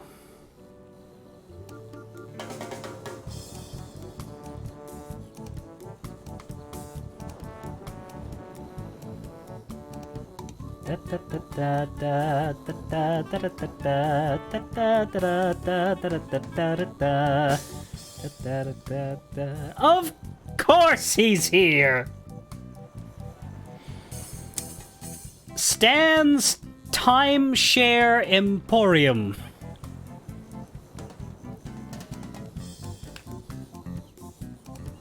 Stan's new building sure is festive looking. Yeah, it's impressive. Better than a goddamn crypt. Stan's desk is outside. That can't be good for the finish. He's finally gotten over his macabre phase from the last two games. Now that's a beautiful beach. If you think it's pretty now, imagine how much nicer it'll be with the addition of 36 picturesque timeshare holiday bungalows. How could that possibly be an improvement? Variety, son, the spice of life. An empty beach is about as exciting as a blank canvas, know what I mean? Not really. Also, how come your voice isn't as deep as it used to be? It says, Stan's Timeshare Emporium. There's a jar of glue. Hyperglue. Shaking's no use because it won't come loose. Sounds like some pretty potent stuff. Yoinksies. Can we enter? Stan's new building sure is festive looking. Stan's new building sure is festive looking. We cannot enter. Stan's desk is outside for no reason. Stan's desk is outside. That can't be good for the finish. There's a stack of pamphlets. And of course, we can talk to Stan. Oh, Holy monkey! It's Stan! What's he doing here? Stan? Is that you? Why, if it isn't my old friend, yeah, Bob. It's Guybrush. Of course it is, of course it is. Welcome to Stan's Real Estate Emporium, where a deal's a deal and the real estate is real. So yeah, Stan is... Now, I think they got the voice actor from Curse to play him in the 2 special editions of the earlier games, but... Previously, Curse was just, you know, it was its own game with its own set of voice actors, so for Escape, they brought back some people, but they didn't bring back everybody, and that included Elaine, as you heard, but also Stan got replaced. And he is just a different character in this game. He doesn't look right, he doesn't sound right. The only thing that is here is his jacket. And it's a different jacket, but they still have the grid effect. Now, apparently this was an absolute bastard and a half to get working in 3D, but they did it anyway for tradition's sake, and you can see that part of his hat is on the grid as well. But yeah, it's just it's weird. I don't know if it's some kind of almost chroma key thing where they just blank out that texture, but yeah. Meet the new Stan! Slightly different from the old Stan! Tell me about these pamphlets. Do yourself a favor and read them. They're full of all sorts of great information about Stans, timeshares. Take one, they're free. That's the kind of guy I am. Just giving things away. I do like this voice actor, though. I think he's better than the one that we've had previously. So, like, he's different, but I don't think it's bad different. If Stan always sounded like this, that would work for me, I think. I thought you were selling life insurance. Turned into a dead end. Get it? Dead end. Seriously, no money in it anymore. It just dried up. Why? All my clients were dying and becoming ghosts just to collect on their policies. Oh well, gotta remain flexible, kid. Know what I mean? Timeshares are the wave of the future. Why is your desk outside? Ah, it's a beautiful day. How can you work inside on a day like this? Why are you really outside? Well, you see, the game developers didn't want to come up with more, locations. You see, every single screen in this game, that costs money, kid. So, if they were going to make an outside for my, little estate here, well, making an inside would just be a bit overkill. So they put everything outside and, cheaped out. Just a small problem with the local vermin. It's the problem that's small. The vermin themselves are actually quite large. But it's nothing to worry about. It'll be taken care of right away. It's just a minor setback. What's important is that the timeshare units are, legally speaking, practically vermin-free. Right, so you are a real estate salesman and your own building has a rat problem.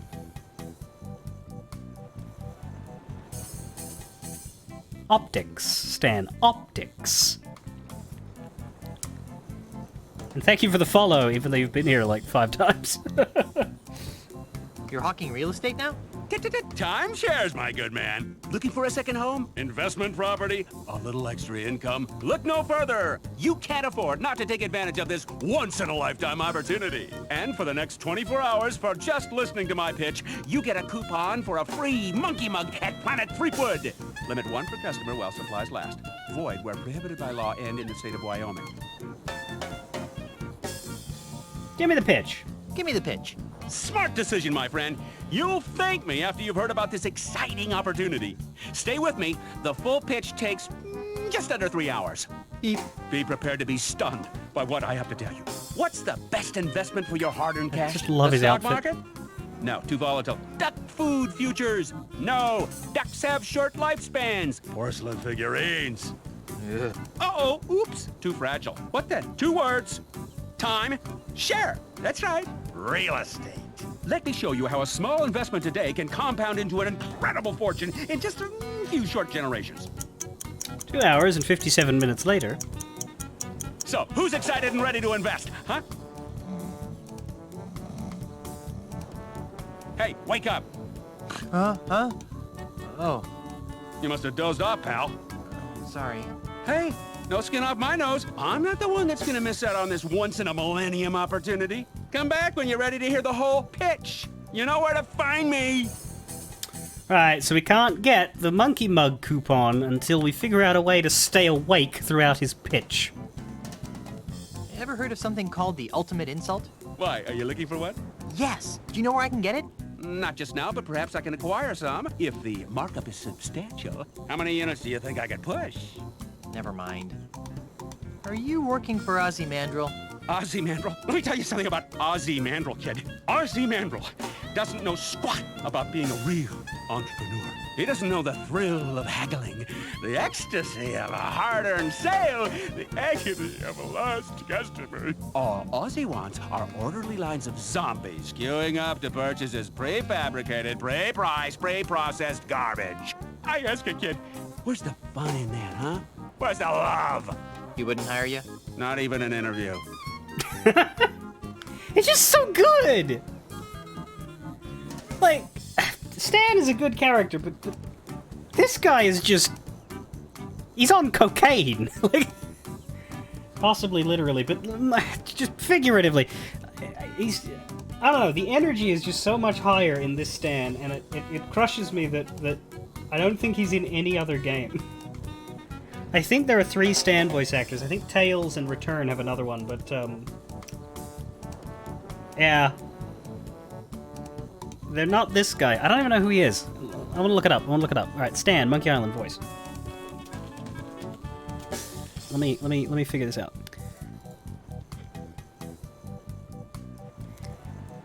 Yeah, okay, so he's voiced by Patrick Pinney in the special editions and in Curse. That's the guy we've heard up till now. In Tales, he's voiced by Gavin Hammond, who's a Telltale regular, and I think that's who voices him in Return as well. I think I read that somewhere. I haven't played Return, obviously, but...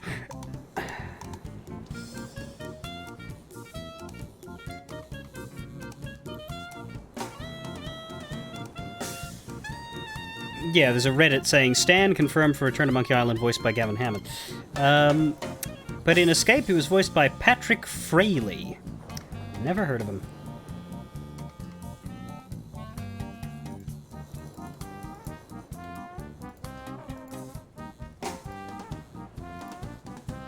Pat Fraley. Yeah, he's definitely got a lot of credits. Oh boy, is that a lot of credits.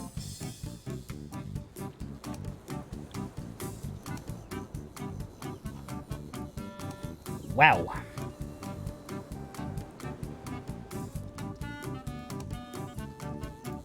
Okay. I just tried to... I just tried to click like I'm not playing on the PS2. Oh, you can see my cursor. Yeah, you saw my silly choice there. Wonderful, wonderful. I'll just be on my way. You can't afford to wait too long! This deal won't last! He's so good. Right, I don't think there's anything else to do from here. We do need to listen to his pitch to get that coupon, but we can't do it yet because we need something peppy to keep us awake. I didn't actually mean to go here. I was going to go to the 3 buildings there before I did. Oh, the other thing. Is the beach a visitable location? I do want to... Oh. Does it let us walk to it? Yes. But is it just map, or can we... Ba-ba-da-da-da. Do-do-do-do-do-do-do. No. It's interesting that we are forced to go through stands to get to it, though. Can't skirt the edges. Well. It's also interesting that Stan has set up shop, like, out of the way. Like, you'd think he'd want to be in town.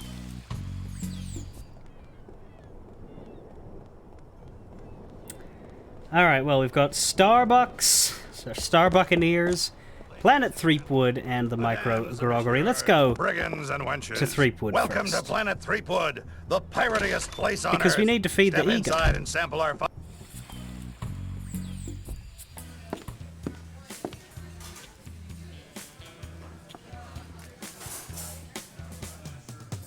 Here we are. Portraits of famous chefs. Great chefs of the Tri-Island area. Stainless steel chef, copper chef, Tin Chef? Never heard of any of these guys. He was in town in Booty Island. But you're right. It made sense in the first game, though, because he was at the shipyard, and in the third game, well, he was, you know, he set up shop where he found himself. On today's menu is Swordmaster's Delight, Guybrush's Mighty Pirate Burger, Lobster LeChuck, and Elaine's Caesar Salad. Big mighty pirates like myself can't live on salads. Today's special drinks are Largo's Lemonade and Fat Fizz. I should talk to the waitress if I want to order something.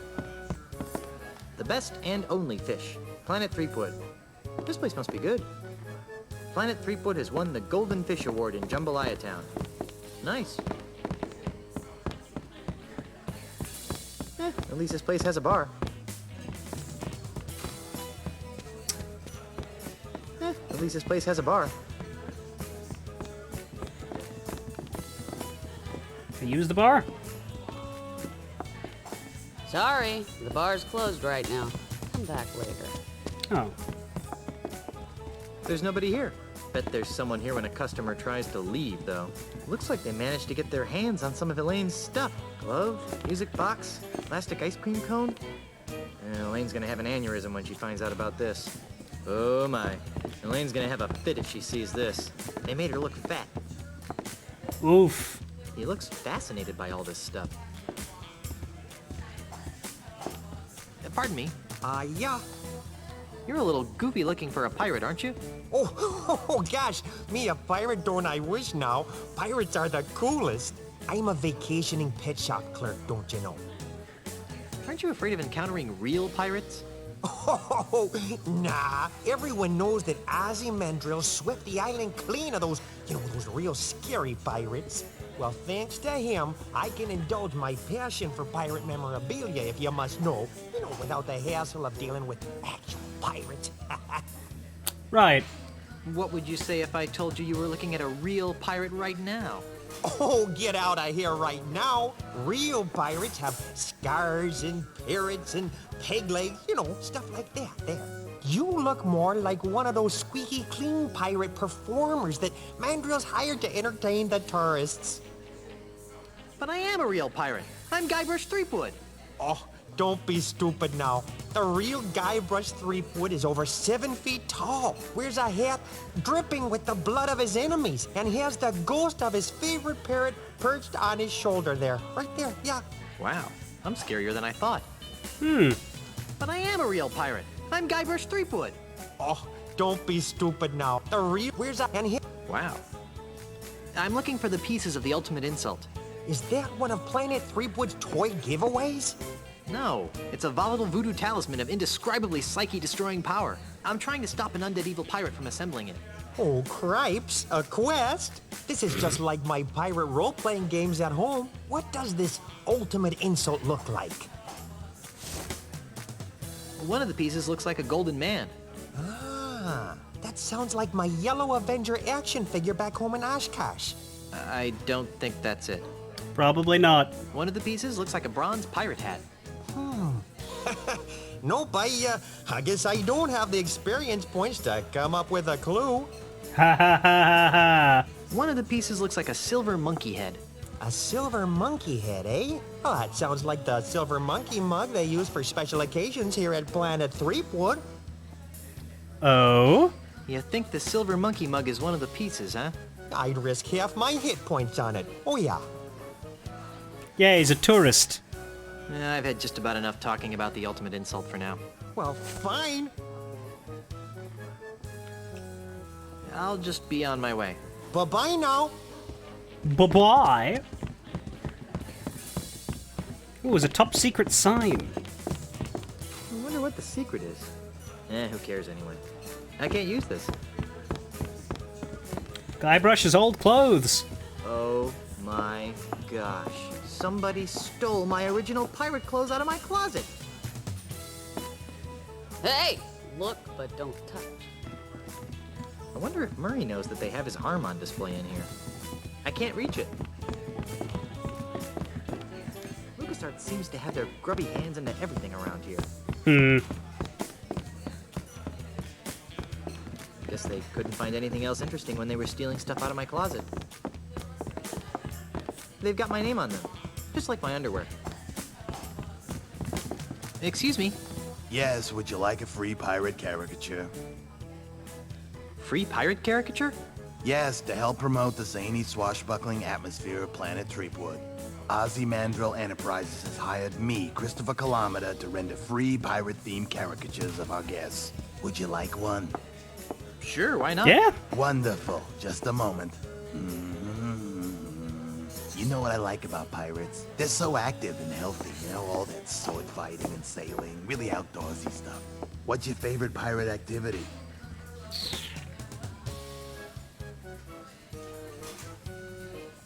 I'm partial to the clang of a good sword fight. Although sometimes when the swords don't hit together cleanly, it makes this awful screech sound. You know what else I like about pirates? Their wacky madcap accessories. Pegs, patches, parrots, hooks. They're just so darned whimsical. What's your favorite pirate accessory?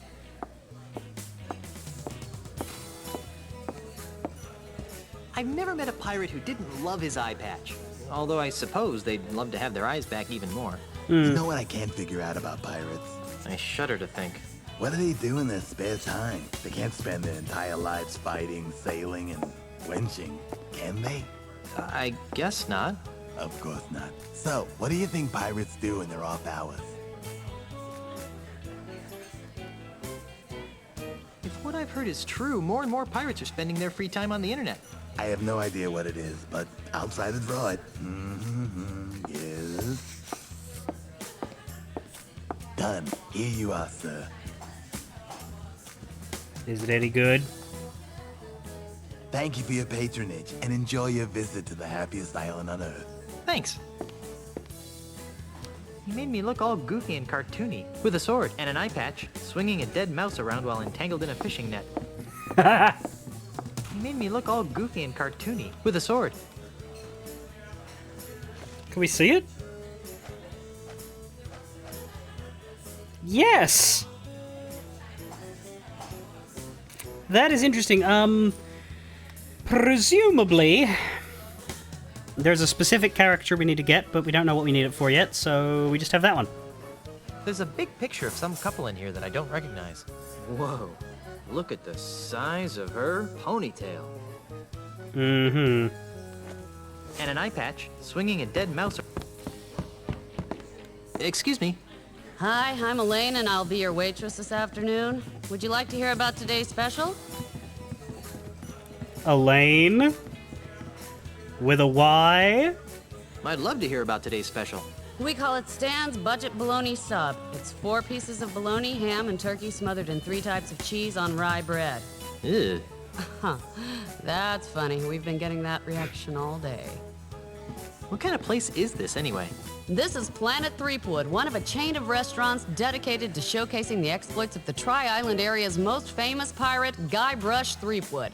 Ah, that explains why it looks like my life has been vomited all over the walls. Excuse me? I'm Guybrush Threepwood, and I'm not too thrilled about this place. That's a good one, sir. What? Everyone knows that Guybrush Threepwood is about 6'4", has a scar about yay long over his left eye, and a big black parrot. No, really, I can prove it. Ask me something only Guybrush Threepwood would know. Okay. What are your parents' names? Herman and Eloise? Ha! Everyone knows their names were Dwayne and Bertha. I didn't. Then maybe you aren't really Guybrush Threepwood. I guess not. So who are you supposed to be? I'm Elaine Marley, the pirate princess of Melee Island. Hey, baby. You can be my Elaine anytime. Nothing. Whose brilliant idea was this, anyway? Planet Threepwood is a wholly owned subsidiary of Ozymandias Enterprises. I should have guessed. I think I'm ready to order. What'll it be? I think I'll have the Swordmaster's Delight. How adventurous. And to drink? Largo's lemonade will be fine. Good choice, sir. And how will you be paying? Why should I pay? This place wouldn't exist if it weren't for me. Yeah. This place wouldn't exist if it weren't for Ozymandias, sir. And you don't look like him. In any event, don't bother me again until you have some way of paying for your meal. Excuse me. Hi, I'm Elaine, and I'll be your waitress this afternoon. I'm looking for the ultimate insult. I've never heard of that. Is it on the menu? I don't think so. If it's not on the menu, then we don't make it. Damn. Come to think of it, I need a few more minutes. Let me know when you're ready to order. We need that coupon if we want to get an order.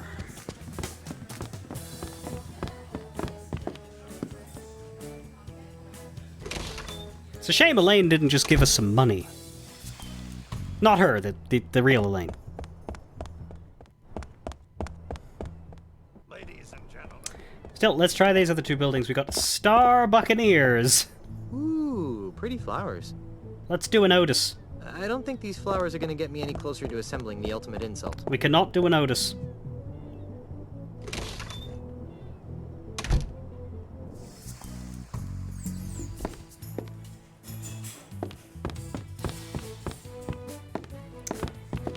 Wow. Seems a little gaudy to have a sign that big inside the store. Yeah.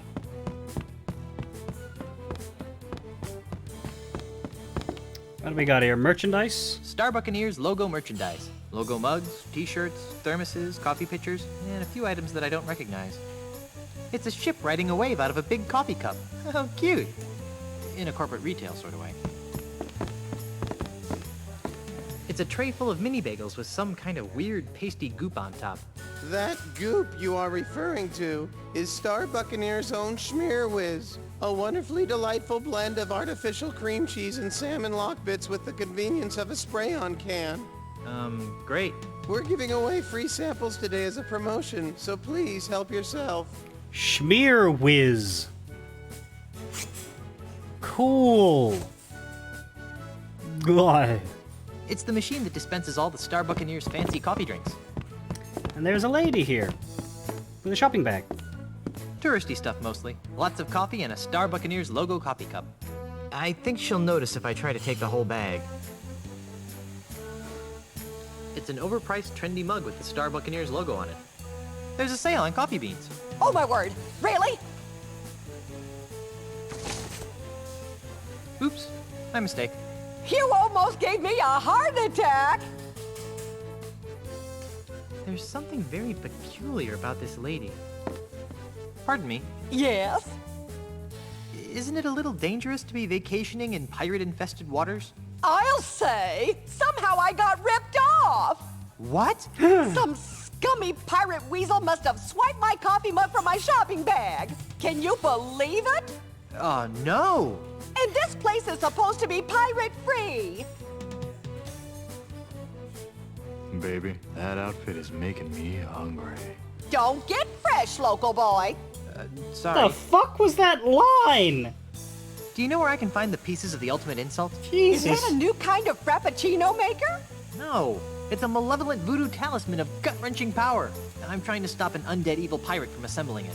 Ooh, that sounds exciting! What do the pieces look like?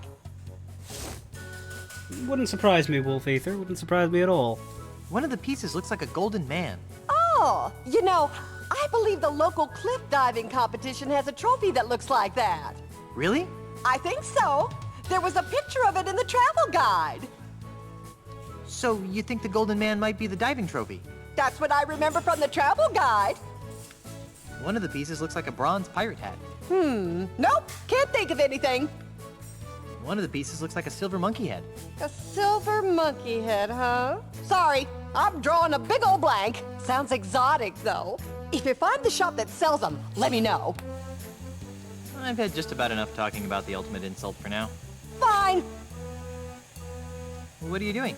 I'm picking up some bags of this absolutely fabulous Star Buccaneers coffee. You just can't get coffee like this at home. Of course you can. There are thousands of Star Buccaneers.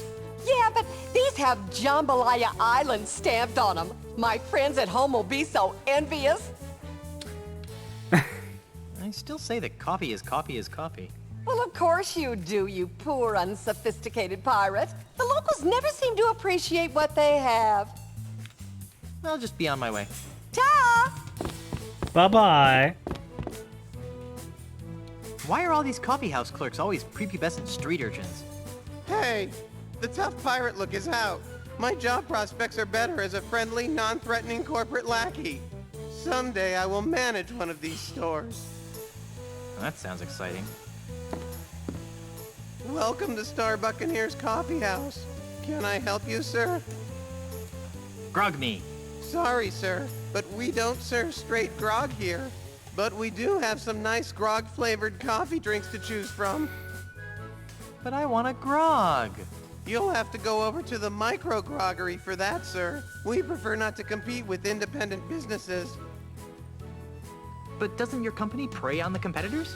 Predatory practices aren't good for anyone except the consumer. Instead of having a one-stop shop that offers a single bland choice for every item you may want, we prefer to specialize and give our customers literally hundreds of confusing options.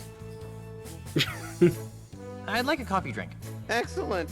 We have many fine drinks to choose from. What are the hip pirates drinking? That would be our iced grogacino. I'll have one of those then. Excellent choice, sir. One iced grogacino. 350 jambalaya bucks. But I don't have 350 jambalaya bucks. Oh, well, I'm sorry then, sir. It's well worth it, though. We're offering free refills with every purchase. I'll come back when I have something figured out. Have a nice day, and visit us again soon. Free refills, huh? Welcome to Star Buccaneers Coffee House. Can I help you, sir? I'm a mighty pirate. Surrender your women. Very good, sir. You almost sound like a real pirate. Almost. Can I make you a coffee drink? Pirates don't drink coffee. Sure they do. Sitting down with a latte to discuss piratey things with their pirate friends is a pirate tradition. Not the pirates I've met. Perhaps you're hanging out with the wrong crowd. All the young hip pirates are drinking coffee drinks now. God, Can I it's make a you our hipster most pirate. popular drink, the iced grogacino? I'll have one of those then. But I... Right. Well, we have... Welcome to... No, not you! Fuck. Fine. Have an... We do have a Star Buccaneers mug. So if we get free refills... I'd like a refill, please. That's a souvenir mug, not a coffee cup. Shit. Those things really don't go together. They're onto me. I can't reach them. I can't reach them. We need a coffee cup. And there's a stack of them, but we can't reach them. We'll have to think about this one and maybe come back later. Perhaps there's a coffee cup to be found elsewhere. One more store to go to here, and that is the Micro Groggery. At a reasonable price.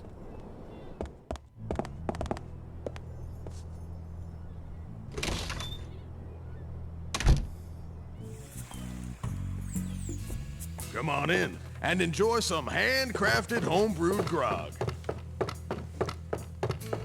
I'm just amazed to find a place that sells grog. We haven't found any of those today. We've been like 3 bars. None of them have grog. This is the 4th one. I wonder what that's all about. I wonder what that's all about. This must be where grog comes from.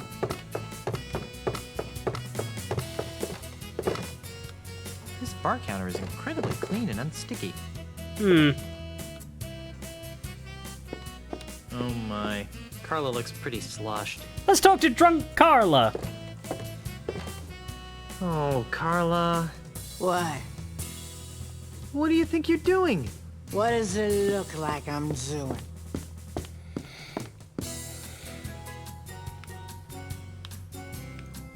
It looks like you're looking for Mr. Right, baby. You know, maybe it's the fact that I've had 23 whole wheat potato grogs in the last hour. It's your cue when you talk like that. Oh, God. Why are you getting drunk? I'm drink to forget. Forget what? I forgot. Are you trying to forget Monkey Island? That's it! I'm drinking to forget all the time I spent stranded on Monkey Island. Thanks for reminding me. Now I'll have to start drinking all over again. Sorry. Drinking isn't the answer, Carla. That depends on the question, doesn't it? Drinking isn't the answer, Carla. That depends on the question. Want to help me find the pieces of the ultimate insult? I'll tell you what, Byglush. Brush guy. Feet good. I'll stay here and keep my eye out for any pieces of the ultimate insults that come by. Okay? All right then. Barkeep! More grog! You abysmal bastard. Ah, so they got that swear through by swapping the letters. They were able to call him a miserable bastard, just not a miserable bastard. Or else they'll be damned to heck. Sorry, danged. How do you like this place? It's horrible. The grog is sweeter than my pinky finger. They won't let me get into any short fights, and all the chips have cottage cheese on them. Well, if this place is so awful, why don't you leave? 2 reasons. 1, this is the only place a pirate can find a drink on this godforsaken, family-friendly heckhole of an island. And B, I think someone has stolen my legs. Why? 'Cause I can't feel them anymore. I'll let you get back to your, shore leave. Aye, aye, Captain. Wait. Wait for what? He appears to be the bartender. Hi, Howdy. What can I do you for? I'd like a drink, please. You got some ID? No. Well, then I can't give you the good stuff, but I can give you this new low inebriation grog-like beverage. It's called Grog Junior. We developed it here in our micro-groggery for people just like yourself. It's got just enough alcohol in it to stun a skinny parrot. Well, what's the point of that? Here, try some and tell me what you think.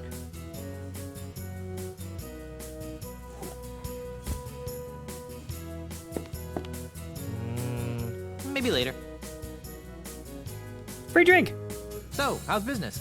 It's great. This is the only place in the entire Tri-Island area that people can come and get gourmet, freshly distilled grog. People come from all over to sample our 65 different variations of grog and grog byproducts. These include Snoot Groggy Grog, Green Grog, Dangerous Dark, Siren's Urine, named for its color, not contents, and of course, our award-winning Stale Ale. Every grog we have is distilled lovingly and individually by members of the Micro Grogger family. What about just plain old-fashioned grog? What are you, some kind of unsophisticated hick? Tell me again about the greatness of your micro-groggery. It's great. This is the only place in the entire tribe. People come from these and every... What? So, what is that thing over there with a saddle on it? That, my friend, is the menacing mechanical manatee. What the heck is a manatee? The manatee is a marine mammal that grazes on seagrass and other plant life in shallow waters. They are typically 9 to 10 feet long and weigh about 1,000 pounds. That doesn't sound menacing at all. Sounds more like a swimming cow. Oh? Well, you try to snatch the grass out of a manatee's mouth and see how menacing it gets. What is this mechanical manatee here for? Well, mostly for entertainment. But as a promotional special, we're currently giving away a Planet Threepwood coupon for a complimentary monkey mug meal to anybody who could ride the manatee at the highest setting. Huh. So Stan will give us the complimentary mug coupon, but he'll give us the complimentary meal coupon. Now, is that an either or do we need both?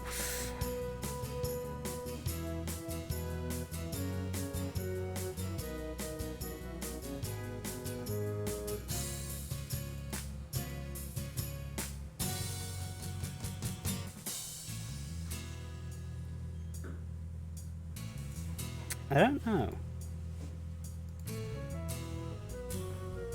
I'd like to take a crack at writing that manatee thing. Alrighty, let's see what you got. Okay, I'm going to start at the bedwetter setting, which shouldn't be any trouble for a stout young guy like you. Of course not. Ready?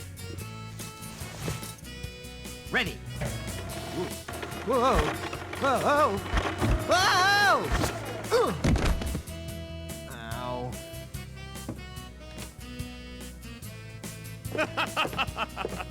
You see, the trick is to stay on the manatee. Bedwetter. Damn.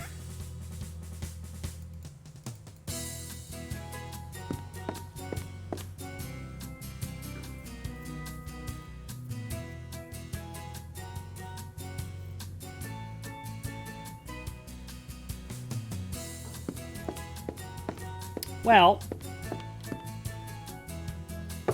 we do have something that we could maybe use here. Careful there. Don't want to scare the customers. Oh, by digging through my pants. Fair enough. Do we eat the bagel, by the way? I think maybe we do. Well, here goes nothing. Oh. Good gravy, that tastes horrible. And now we have a juicy wad of chewed up bagel chunks and smear whiz. Looks kind of like a horrible mushroom. Ugh, this thing looks almost as bad as it tasted. What we have is glue.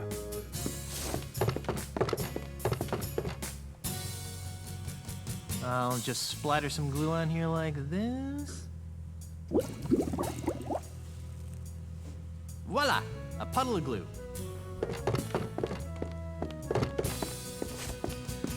Now if we ride the manatee... Hi.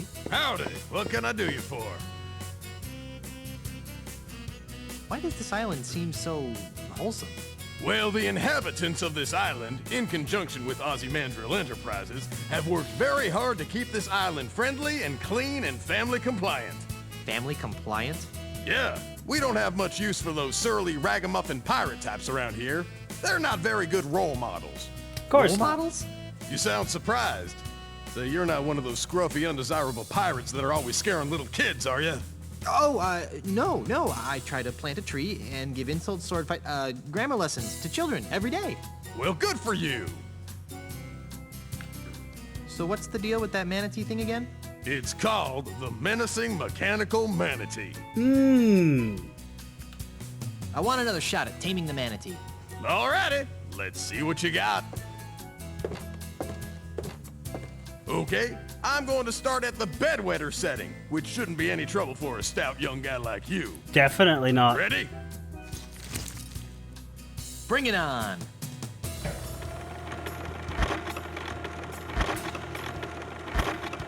See? Yahoo! Not bad. Okay, now let's increase the difficulty until we get to the top setting.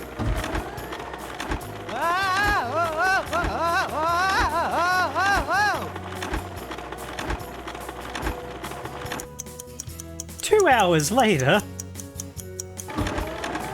Woohoo! Ride 'em, sea cowboy! Is it over yet? Almost. 3, 2, 1. You did it! Woohoo! Whoa. And he'll never feel his junk again. I thought we'd lose you on the grazing frenzy setting, but you made it. You've joined an elite fraternity, my friend. Not many have survived their rides on the savage manatee. Come on over to the bar, partner, and I'll get you your Monkey Mug meal coupon. Here you go. Enjoy your prize. Bull? No, manatee. This coupon is redeemable at any Planet Threepwood diner and is good for 1 silver monkey mug meal. Offer expires 12/25, void where prohibited. Not valid in conjunction with any other offers or to employees or slaves of the Planet Threepwood conglomerate. Promotion subject to change, so don't bug us if it does. Well, his legs are working. Now, I don't know if we need to get the other one from Stan as well, but I'm gonna try. For that, we need coffee, and I did not get a coffee cup. I'm wondering if I missed it, or if it is just somewhere else.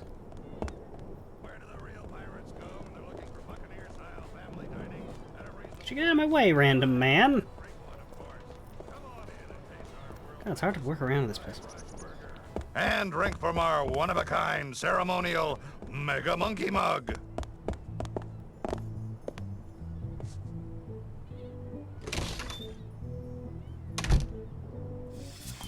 But yeah, if we can get a coffee cup.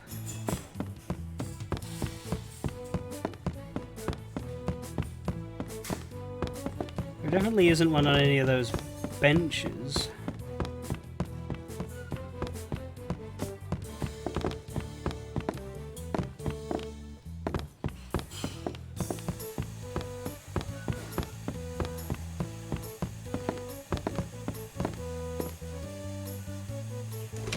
Don't know.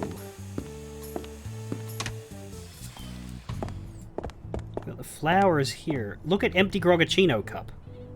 Where? I don't see it, but okay. It's an empty Star Buccaneers Grogachino cup. Sure, I believe you. Take it. I can't get it from here. There's a window pane in the way. It's in the window? Oh! It's on the... Oh, damn it, it went in. It's in the little corner on the right. But if it's on this side, I don't see it here. Oh, there it is. It's an empty Star Buccaneers Grogachino cup. It's in the bushes. Okay, can we give that to you for a refill? Still offering that free refill? You betcha, sir. I'll take care of that for you. Even though I never gave you a Can't drink get in the enough of my first place. sweet coffee goodness, can ya? Just get me my Grogachino, please. Alrighty. Coming right up.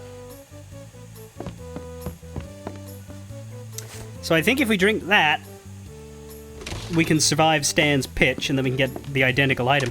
I don't know. I don't know if we. I don't know if it might literally just be an either or where you don't need them both. But I want to do the content, you know. So we're gonna try and get the Stan one as well. Where do the real pirates go when they're looking for Buccaneer-style family dining at a...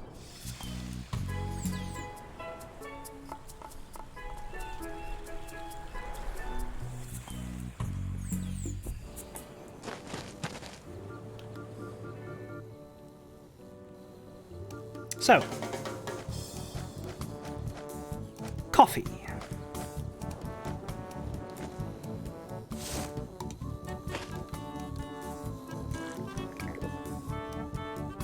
Woohoo! Talk about your eye openers. I feel like I just drank an entire coffee plantation, donkeys and all.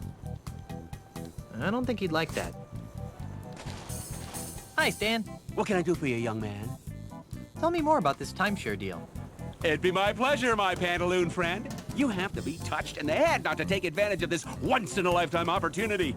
As a bonus, just for listening to my pitch, I'll give you a coupon for a free monkey mug at Planet Threepwood. Limit one per customer while supplies last. Void where prohibited by law and in the state of Wyoming. Give me the pitch. Smart decision, my friend. You'll thank me after you've heard about this exciting opportunity. Stay with me. The full pitch takes just under 3 hours. I'm prepared. Be prepared to be stunned by what I have to tell you. What's the best investment for your hard-earned cash? The stock market? No, too volatile. Duck food futures? No, ducks have short lifespans. Porcelain figurines. Uh-oh, oops, too fragile. What then? 2 words, time, share. That's right. Real estate. Let me show you how a small investment today can compound into an incredible fortune in just a few short generations. So, who's excited and ready to invest, huh? Gosh, that sounds interesting, but I need to check with my wife first. You bet. Gotta check with the missus. Wouldn't want to wind up in the old doghouse. Right. I mean, where would the piranha poodle sleep? Right. Well, thanks for listening. Have this coupon for a free monkey mug at Planet Threepwood from your old friend, Stan. You gotta walk around the desk for me to hand it to you. Engine limitations, you know? I'll just be on my way. You can't afford to wait too long. This deal won't last. So is it the exact same coupon? You know, it might be. Planet Threepwood coupon. Christ, I don't even think we got a second one. Oh, did we? Yeah. We just got 2 of the same thing. Interesting. This coupon is redeemable at any Planet Threepwood diner and is good for 1 silver monkey mug meal. Offer expired. Promotion subject. This coupon is off. I wonder if it's because the coffee cup is hard to find. Because it's very easy to find the glue here and use it on the manatee, but like both of them require going to Stan's. It's very unusual. They don't normally create 2 solutions to a puzzle. Like some adventure games do that. They give you like multiple paths, but That's very out of character for Monkey Island. Unless you need the other one for something. Maybe you do. Oh, I think the Grogachino's wearing off. And yeah, that's why the refills are repeating, so that you can go back and get another one if you don't do the thing. Messieurs, brigands and wenches, welcome to Planet Threepwood, I shouldn't wait the here. piratiest place on Earth. Let's go in Step there. inside and sample our fun-filled, genuine pirate cuisine, prepared by genuinely fun. Because speaking of food, I was going to go have my food break. So I think I'll do that in Planet Threepwood here, so that you guys don't have to listen to Murray's speech repeat for 30 minutes, or however long I'm gone. Probably like 15, 20. But I'm going to need some time. So, when we come back, we will get our Silver Monkey Mug meal, which is the first part of our...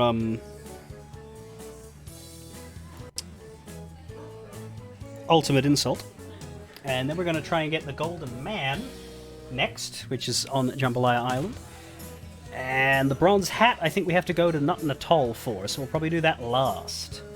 But I'll be back after I've eaten, so stream's not over. We got another 2 hours, minus my break.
All right. Hello. It is time to get a mug. Now, I don't believe it's as simple as just ordering the meal. I think we have to do some fuckery to get to keep the mug. So I'm just gonna save here. Maybe that's why we have the 2 coupons, so we can fail one. I don't think so, though, because we will run out after 2 tries, and this is not a game that locks you. Hello. Excuse me. Hi, I'm Elaine, and I'll be your waitress this afternoon. I think I'm ready to order. What'll it be? What'll it be? Well, take my chances with the lobster LeChuck. Ka-ching! And to drink? I'll have a fat fizz. A popular choice, sir. And how will you be paying? Check out this Mega Monkey meal ticket. Very good, sir. Please note that due to the unexpectedly high demand, we are no longer providing the entree portion of the meal for coupon-bearing customers. However, you will still receive your complimentary beverage in the ceremonial monkey mug. I guess I should go sit down. Yes, indeed.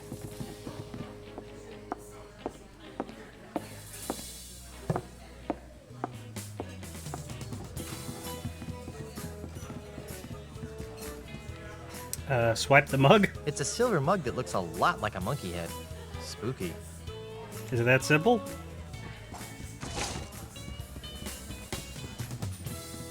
Sir, please return the monkey mug. I wasn't gonna keep it, really. I think we have to swap the mug. Must be some way to grab it, but make them think it's still here. Yeah. So we swap it for the Star Buccaneers mug, right? They look similar, but I don't think they're quite that dumb here. No.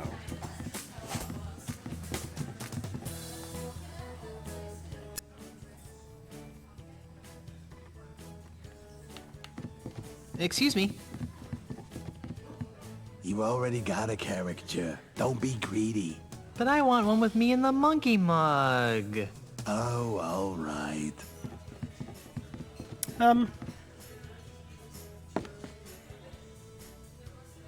Did the music just break? What's your favorite pirate activity? I thought my headphones just broke, but I don't... I think it's just the music. Did y'all hear that? There was a little dink sound, and then the music's just in the left ear. But this music feels like it's coming from the whole thing. Hang on, let me just make a Windows noise happen.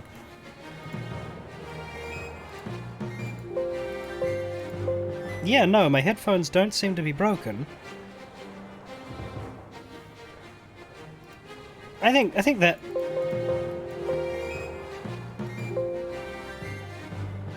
Is this just me?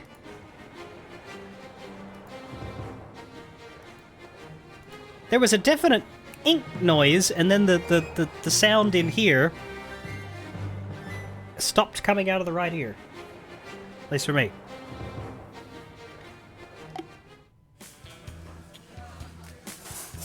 Now it sounds better. So I think if we get caricatured with the mug... Yeah, I think we need another caricature. If you ask me, nothing can compare to the thrill of uncovering buried treasure. But you should always be careful to lift from the legs, or else you could throw your back out. You know what else I like about pirates? Their wacky madcap accessories. Pegs, patches, What's your favorite? Yeah, let's go with a parrot. Nothing makes a bold-fashioned statement like a pirate with a parrot on his shoulder. And most would agree that that statement is I'm a creepy jerk who tortures small animals for my personal amusement. You know what I can't figure out about pirates? I shudder to think. What do they do in their spare time? They can't spend their entire lives fighting, sailing, and wenching, can they? I guess not. Of course not. So, what do you think pirates do when they're off hours? I think that most of them just like to curl up by the fire with a good book. Of course, they usually just throw the book in the fire, but still. Books, yes. Yes. Done. Here you are, sir.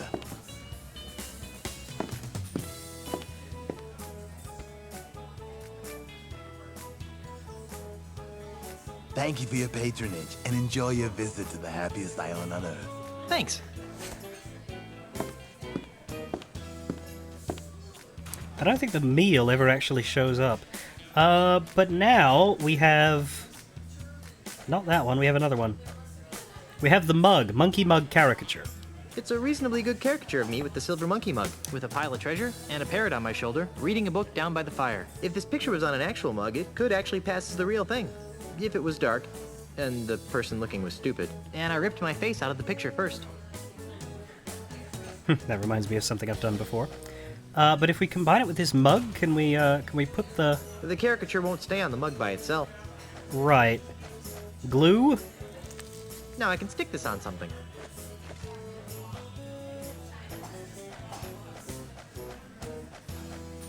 Gee, this might actually pass as the real thing. There, we have a fake monkey mug. Well, look at that. This may actually pass as the real thing. And now we do the Indiana Jones swap.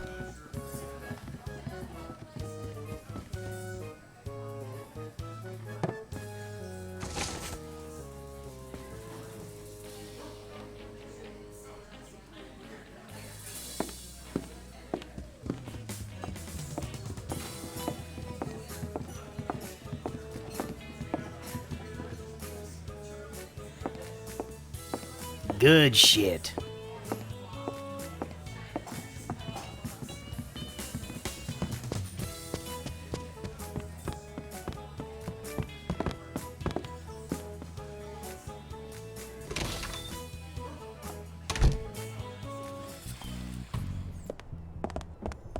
Ladies and gentlemen, mesdames and messieurs, brigands and wenches, welcome to Planet Threepwood, the piratiest place on Earth. Step inside. Okay, so we have the first... No.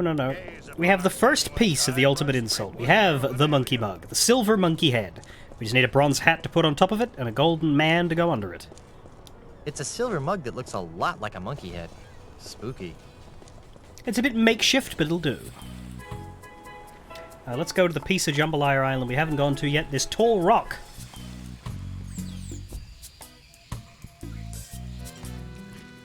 What's that?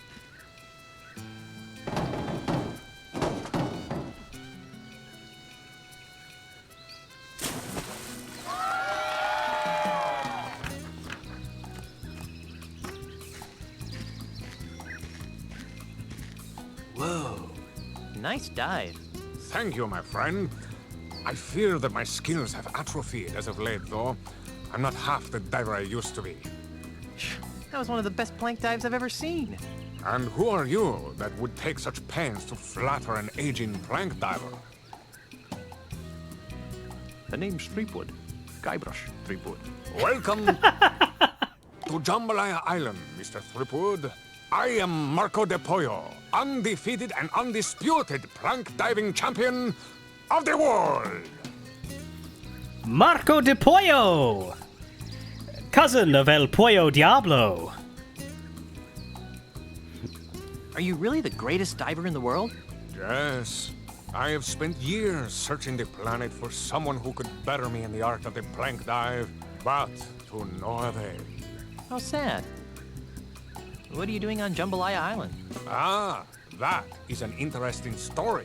Is it a short story? About a year ago, I despaired of ever finding my diving equal and was prepared to hang up my trunks forever. Ew. At this crucial moment, Senior Ozzy Mandrill approached me with an intriguing proposition. Am I old enough to hear this? He told me that he was building the tallest artificial plank diving platform in the world, and that he was willing to pay obscene amounts of money to have the world's greatest plank diver compete on it on a daily basis. Since I was ready to retire in any event, I figured, why not retire in the comfort of a luxury resort island? Makes sense to me. Besides, there's always the chance that someone will come along who can finally challenge my skills. Has your arrangement with Ozzy Mandrill proven challenge? Has your arrangement with Ozzy Mandrill proven challenging? Sadly, no. But at least I'm receiving a steady stream of income. Right. I'm looking for the pieces of the ultimate insult. What would I know of such things? One of the pieces is a bronze hat. I never wear hats. They might screw up the shape of my naturally streamlined head. It is quite a pinhead, yeah. One of the pieces is a silver monkey head. I'm sorry, but that doesn't ring a bell. One of the pieces is a golden man of some sort. How peculiar. This solid gold all-world diving trophy looks like a golden man of some sort. It's over by the judge's table. Perhaps you're not the best person to ask about the ultimate insult. Perhaps not. How did you get into plank diving anyway? Ah, that is a story rife with melancholy. Are you sure you wish to hear it? Are you kidding? I love stories rife with melancholy. Very well. It begins with my father, Count Francisco Alvarez de Pollo. He was a man of peculiar moods and eccentricities. In one of his so-called lighter moments, he named his only son Marco, much to the consternation of his wife and extended family. Why the fuss? I take it you have never been in a public swimming pool. Pirates don't have much use for them. Ah, then allow me to elaborate. At the tender age of 6, I was sent to my first swimming lesson. Oh, how I happily splashed about, taking to the water like a worm to dirt. Suddenly, someone shouted my name. Marco! I turned to see who it was. Before I could find who had called my name, everyone in the pool shouted in response, Pollo! I couldn't understand what was happening. Why were they shouting my name in such an annoying scene, song, manner? Why were they closing their eyes to my obvious torment? I tried to get them to stop, but they just kept chanting my name over and over again. Marco Pollo! Unable to tolerate it any further, I climbed to the highest diving board in the pool and cannonballed into the center of the taunting masses as I hit the water with a resounding splash. The haunting chants of my classmates finally gave way to comforting screams of terror. What a horrible story. Yes, but at least I gained a lucrative career out of my childhood trauma.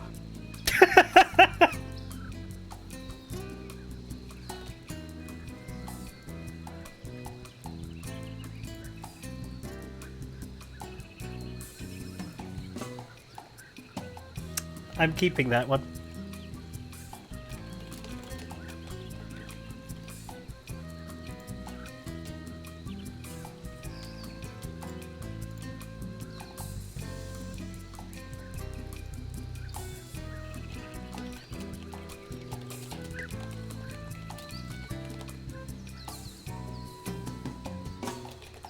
One second.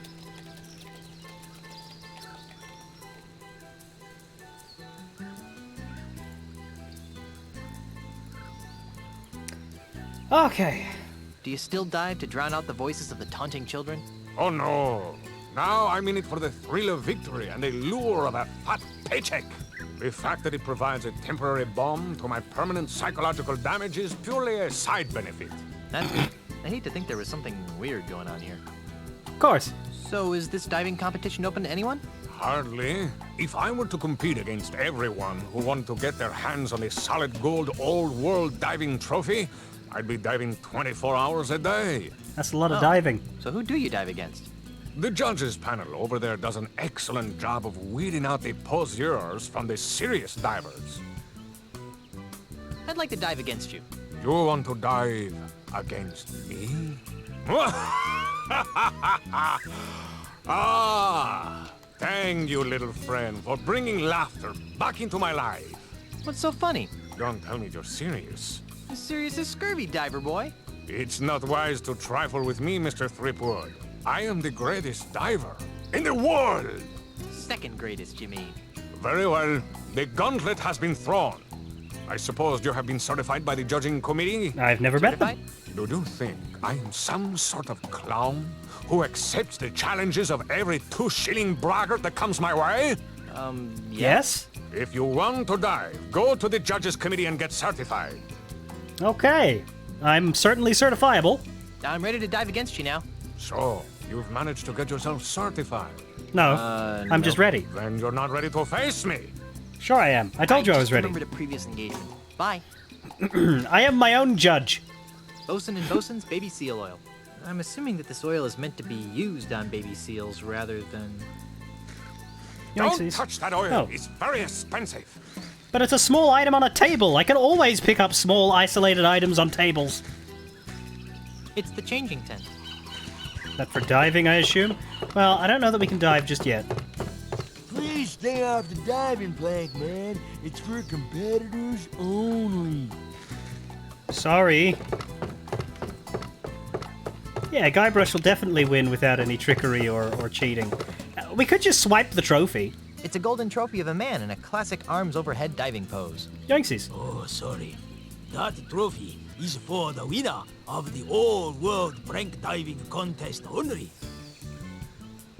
Hello there, exceptionally racist accent. Why do you exist?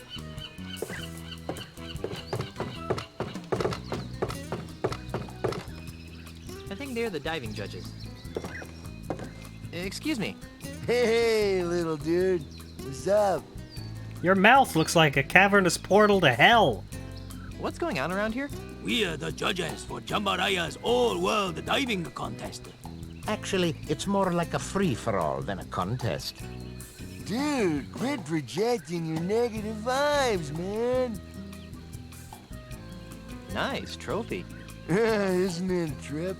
It is awarded to the winner of the all-world prank diving contest. Can I take a closer look at that trophy? Are you kidding? Only the winners of the all-world prank diving contest are allowed to touch the trophy. Yeah, that's really bad. That's really bad.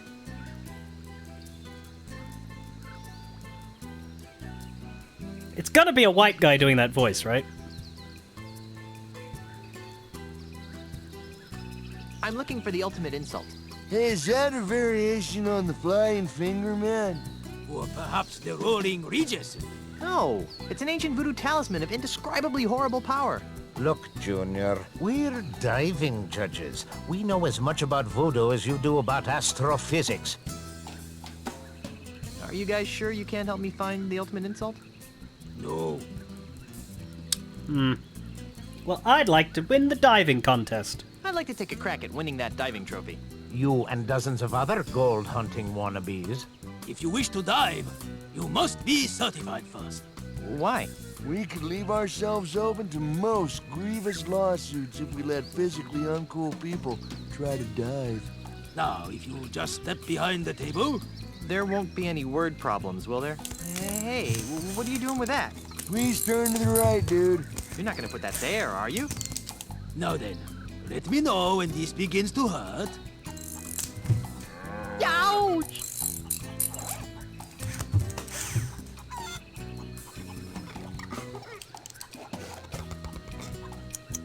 Several minutes later.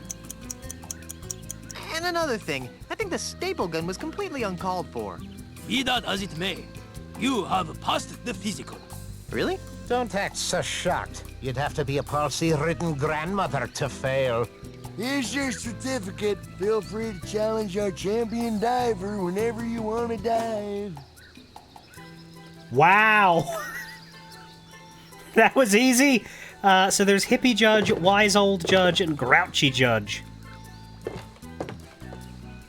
Yes, you've earned that certificate. Keep it sacred. Keep it safe, keep it secret. Yes, you're a certified diver. That's great. Yep, you're a certified diving dude. Always wanted to be a diving dude. Alright, Marco. Let's go! I'm sure I can win this on my own merit without having to do a series of challenges to convince the judges all to pass me. So, you've managed to get yourself certified. Ah! I've seen palsy-ridden grandmothers with better qualifying scores. So, are you challenging me to a dive-off then? You better believe it. Then, prepare to be humiliated, Mr. Threepwood. Marco de Pollo is about to attempt a spinning swordsman, rum barrel, spinning swordsman combination. Let's give him complete silence for this dive.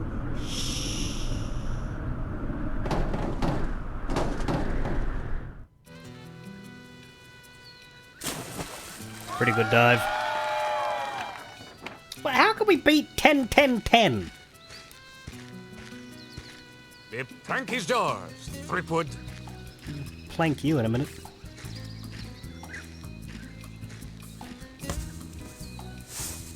Oh, right. Do we have a diving suit? Yes. Why do we have a diving suit?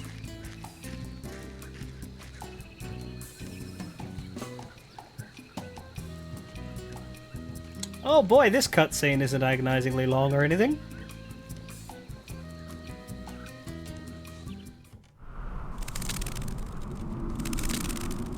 They look really hungry. No wonder. I don't think there's any fish up here.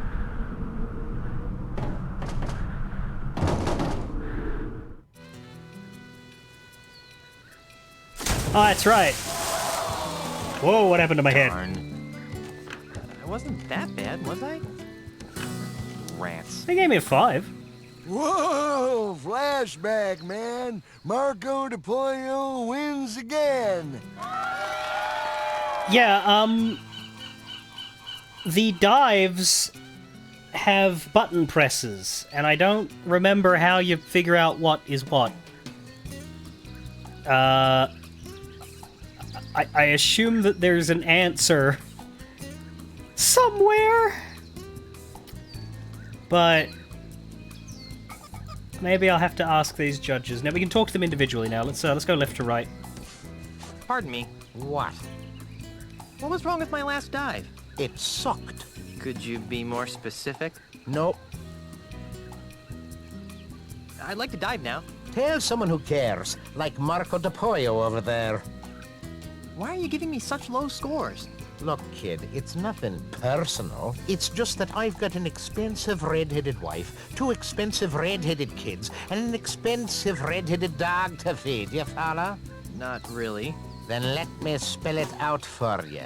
Mr. Mandrill pays me a lot of money to make sure that Mr. De Pollo always wins. Why? Whatever Mandrill's paying you to fix this contest, I'll double it. I appreciate the sentiment, Junior, but it's obvious that you don't have 2 shillings to rub together, much less the kind of dough it takes to keep my red-headed wife living in the manner to which she's accustomed. The judges in the VO section are named Kahuna, Ed, and Trips. I don't know which name would be associated with who. The one in the middle might be Rob Paulson, actually. It's definitely not that guy, but it might be. It's either the hippie or the not great one. I'm looking for the ultimate insult. You've obviously mistaken me for someone who gives a farthing. I don't recognize Jess Harnell super well, although I do know them. I don't know Joe Alaskey, but Rob Paulson I can usually pick out. I think I'll leave you to your grouchiness. Whatever. So let me listen. Let me listen to the hippie judge. Actually, let's talk to the hippie judge next. Is this Rob Paulson? Excuse me. Oh, what is it, little diver dude? That is not. I reckon the middle one is actually Rob Paulson. That's embarrassing. See you later. Let me listen to him. Dude, woo! I don't want it to be Rob Paulson. Pardon me. Yes, Grasshopper. I don't know. One of your judges is taking bribes. That is an exceptionally grave charge, young mackerel. Do you have any proof? He told me he was taking bribes. Is anyone here taking bribes? Nope. No way, man. If I were you, I'd refrain from making baseless accusations in the future. Jess Harnell might be the one on the left. I don't know. Well, I know that Rob Paulson and Jess Harnell are definitely not Asian, and I don't think someone named Joe Alaskey would be. Let me see. I want to look that up now. Escape from Monkey Island voice.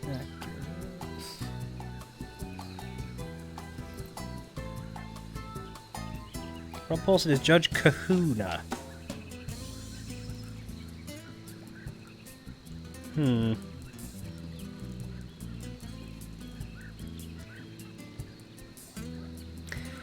Yeah, Rob Paulson is the one in the middle. Ugh.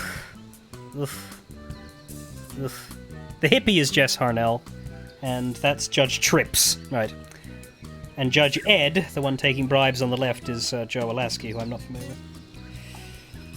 Ugh. Yeah, what was wrong with my last dive? What was wrong with my last dive? The perfect dive should leave no trace of the diver upon the water. As you seek perfection in your dives, seek perfection in your splashes. Are you saying that my splashes are too big? Yes. Right. Might try making your form more aerodynamic, like that of a swordfish. I remember Fish now. are aerodynamic?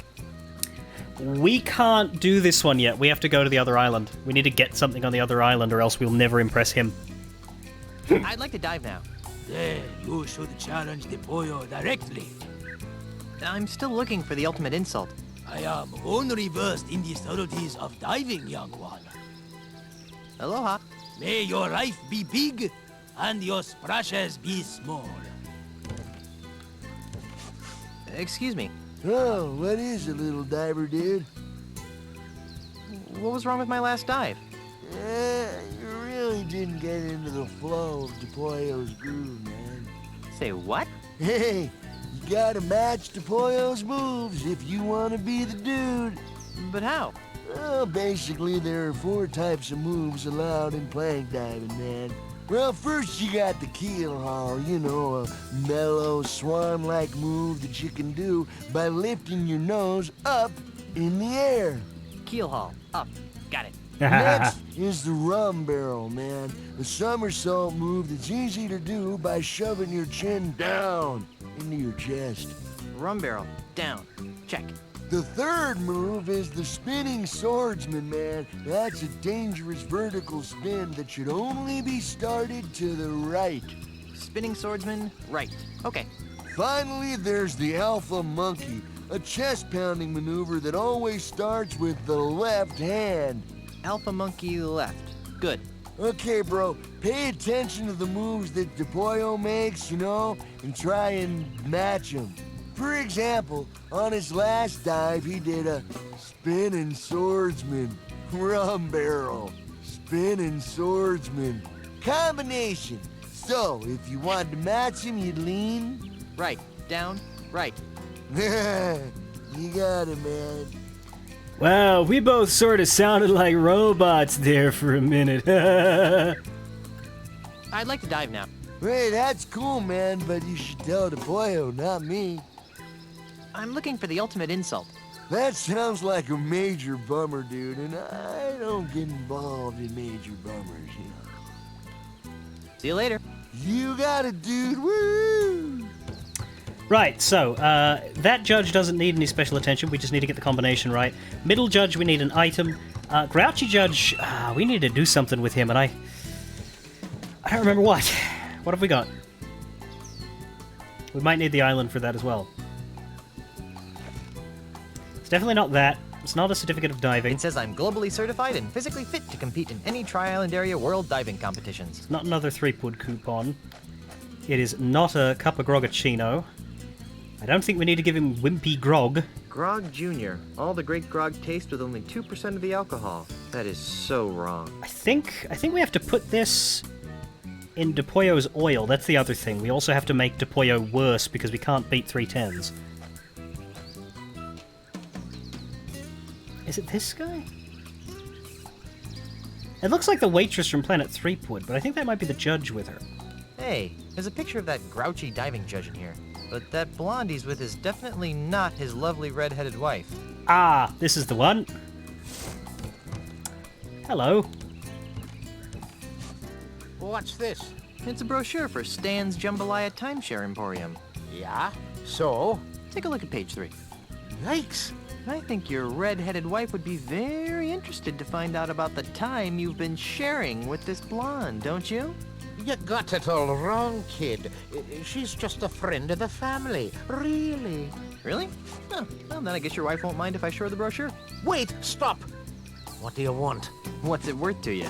I've got money, jewels, property, anything. Just don't tell my wife. Fine. All I want is a fair diving competition. That's all? Really? Really? Do we have a deal? Gee, Guybrush, aim higher. Deal. It won't do you any good, though. DePollo's too good to be beaten by a flat-headed loser like you. True. But we can fuck him up. We'll do that. We'll do that later. We still need to get the item. The blackmail wouldn't work if he hadn't specifically called out his wife's hair color. Yeah. So, I think we go to the rowboat now, and we head past the cannonball-firing ship and over to the dreary, grim, miserable, and piratey... Ladies and gentlemen, nothing at all. mesdames and messieurs, brigands and wenches, welcome to Planet Threepwood, the piratiest place on Or I Earth. suppose nothing at all. But, the name is, of course, a pun.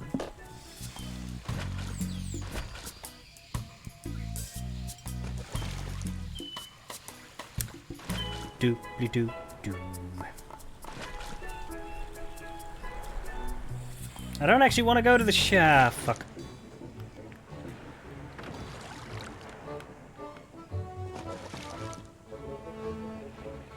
Stop smiling at me!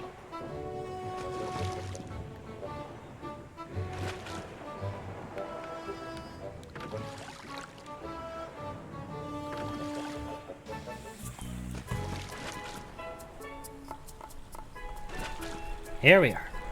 Pirate Shantytown.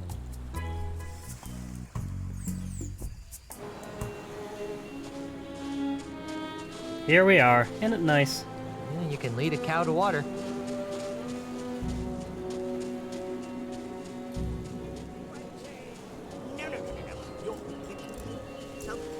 No pirate would wear that. Well, somebody's shouting booty over there. Flatulence! Right, now we're getting somewhere. Let's move on to booty! Well, yes, but I think you need to rationalize food. No. You're forgetting the importance of wenches. Handsome little fella. Meat. Little Guybrush and little LeChuck.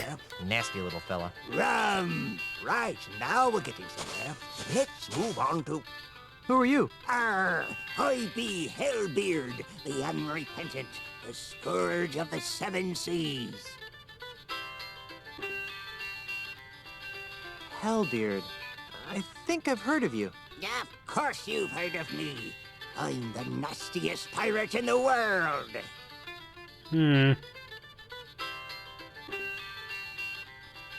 Wait a minute. Hellbeard the Unrepentant died over 80 years ago. Do I look dead to you? No, you look like a sock. If you're Hellbeard, where have you been for the past 80 years? Look, over there. Who are you? I'm Hellbeard the Unrepentant, of course. Why can I only talk to one of you at a time? Because of that paranoid jerk, Admiral Kasaba. Whenever he sees 3 or more pirates talking, he assumes they're plotting some sort of mischief. So he lobs a cannonball at them. Can't he tell the difference between pirates and puppets? No. I don't know if you've noticed, but Kasaba's not too bright. I thought the other puppet was Hellbeard. You'd like to think that.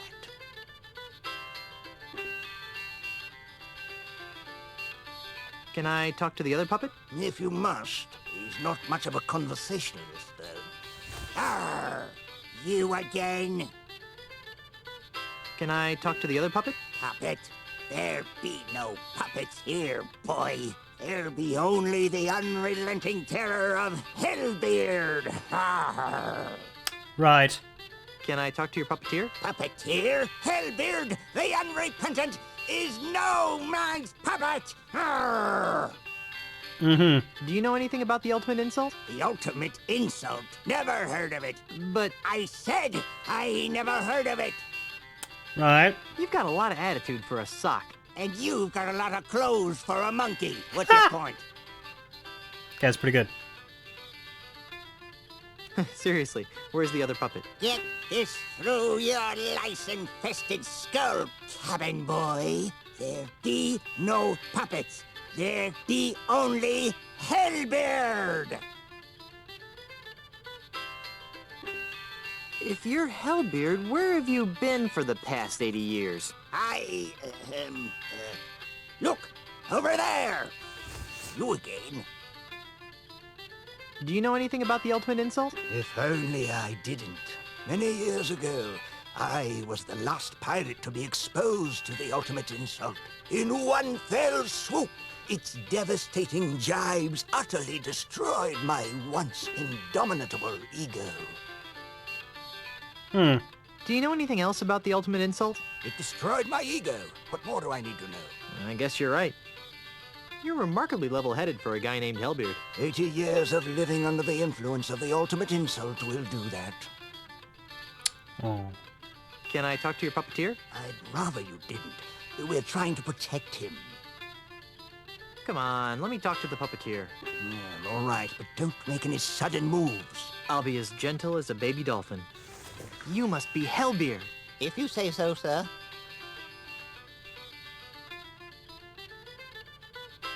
Why do your puppets look like me and LeChuck? Puppets? What puppets? Wow, you are a basket case, aren't you? Yes, sir. Very good, sir. Well, if there aren't any puppets, then why are you in a puppet theater? Ha! Explain that. This is my home, sir. What? I know it's not much to look at, but it's actually quite roomy. I can't believe that you live in a puppet theater.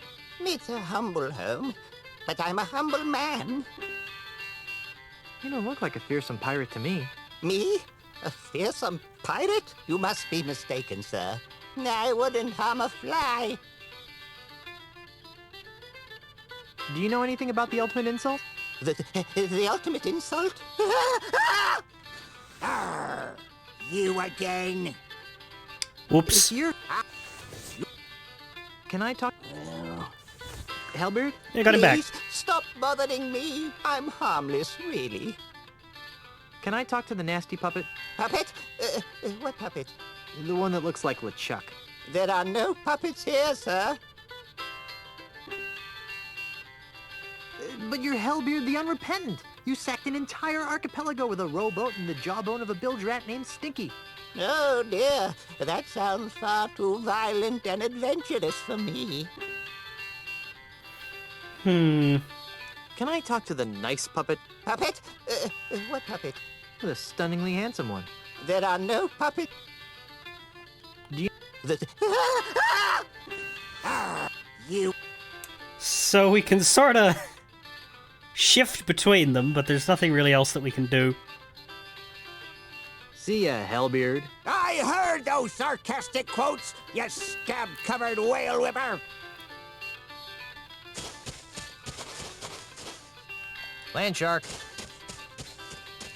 So that's Hellbeard, and he has not lived well following the ultimate insult, though he appears to be immortal, because that was 80 years ago. Too heavy. I believe we're supposed to get those puppets, but I don't remember how. What's important here is... There's something in our inventory we can use with the puppet guy.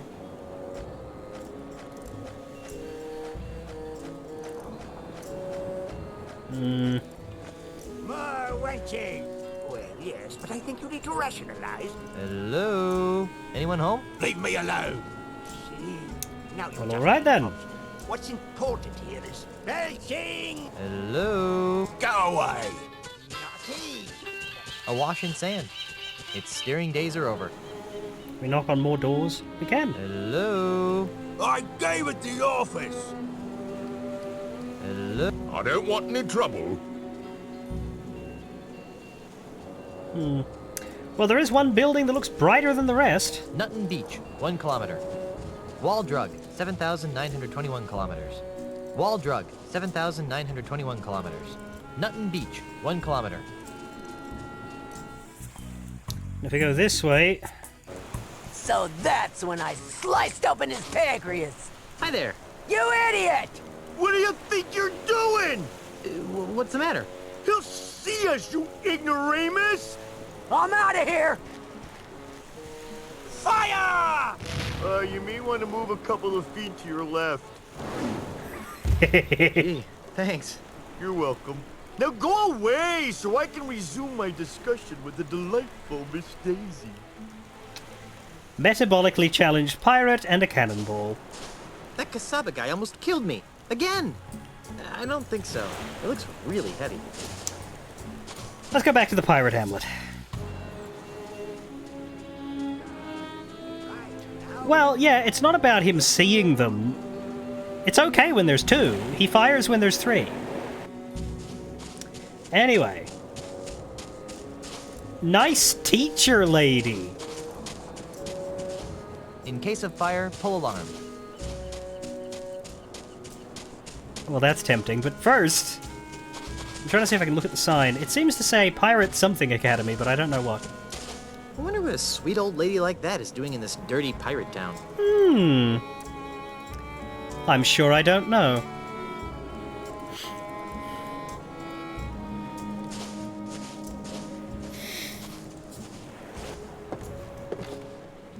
Excuse me, ma'am. What can I do for you, young man? Did you know that there's a crazy man cruising along your shore? Do you mean that brave Admiral Kasaba? Brave? He's single-handedly keeping the great unwashed pirate masses of Nuttin Atoll from corrupting the paradise of Jambalaya Island. He's a loon. The most courageous men are always a little crazy, dearie. Huh. Do you know anything about the ultimate insult? What's that? It's a powerful voodoo talisman that destroys people's egos. Oh my, we don't allow any voodoo paraphernalia in our classroom, young man. Mr. Mandrell feels that voodoo is a prime contributor to the pirate lifestyle. Well, yes. It is. I don't see how that's a bad thing, though. This is kind of a strange place for a school. This isn't your average school, dearie. This is the Ozymandial Pirate Transmogrification Center. Transmowhatification? Transmogrification. We take barbaric, foul-smelling pirates, like yourself, and transform them into prim, productive, and polite members of the emerging consumer-based economy. That's the most nefariously evil thing I've ever heard. Oh, now, sweetie. Don't knock it till you've tried it. I'm tired of being a slimy pirate. Sign me up. Wonderful. Just go in and take a seat, and you'll soon be on your way to a brighter tomorrow. Yay! Good afternoon, class.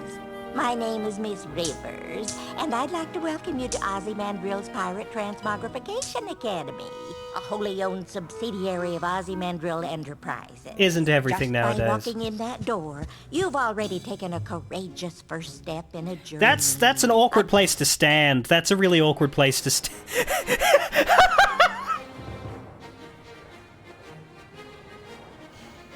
Your blackboard does not look good when you stand in that exact spot. That is not something I noticed when I was a kid. Journey that will transform you from swashbuckling pirates into healthy, normal, and most of all, productive members of society. And why have you made this step? Because we don't have a choice. No, dear. You've come here because you're scum-sucking pirates who deserve to be dragged into the street and shot like the dogs you are. Yikes. Now then, for the next few hours, we'll be breaking down your antisocial pirate defense mechanisms and replacing them with more acceptable, marketable behavioral traits. This could take a while. Why don't you come back later? First, let's have a frank talk about pillaging. Several hours later. A lot of time skips on That's why Jambalaya. keel hauling is mad. Very nice, Young-ya. Now, class, let's move along to your final exam. 3 questions that will account for 90% of your grade. That doesn't seem fair. No. Don't get smart with me, Sonny. Sorry, ma'am. Let's begin. Yanya? Yes, ma'am. While reading a book of poetry in the library, what appears to be a treasure map falls out of the book. What's your plan of action? I put the map in the book and alert the librarian. Okay. Now then, Guybrush. Yes, Miss Rivers? Your captain has plotted a course directly through the heart of the Devil's Triangle. How do you react?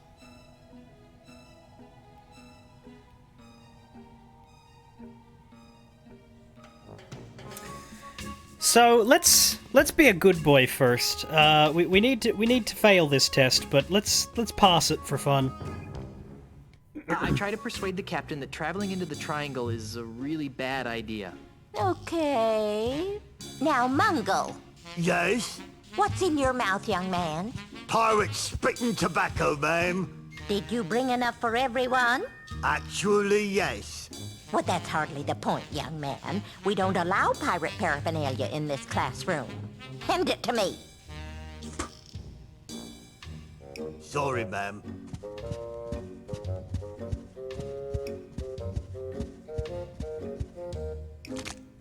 Yeah. Now then, Mungo. Yes, ma'am? After drinking too much grog, a friend of 20 years teases you about your haircut. What is your reaction? I make a joke about the expanding size of his grog belly. I see. Okay, second question. Guybrush? Yeah? Yes? A stranger approaches you and asks for the time. How do you respond? I politely inform the stranger of the correct time. Good.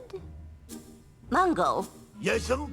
A scruffy-looking stranger offers you a grog. What's your response? I accept the drink, but pour it in a bush when he isn't looking. Mm-hmm. And Not Yanya? bad, not bad. Yes, Miss Rivers. You see a man accosting another with a sword. What do you do? I make a mental note of the assailant's appearance and seek out the nearest peace officer. Ah. Alrighty then. Now for the third and final question. Mungo. Yes, ma'am? Your tofu burger is delivered medium well, despite your explicit request for medium rare. How do you react? I send the burger back with a strongly worded comment to the serving wench. Okay. Now, Yanya. Yes, ma'am. While delivering Christmas toys to orphans on a nearby island, you notice a passing ship that's obviously taken on too much cargo. What do you do? I hail the captain of the passing vessel and ask him if he needs any assistance. Okay. And finally, Mr. Threepwood. Yes? A member of the opposite sex rebuffs your advances. How do you cope?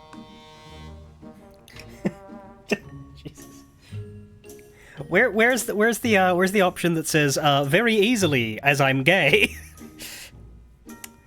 I suppose canonically Guybrush is married to Elaine, so he's not. But anyway, I get on with my life. I see.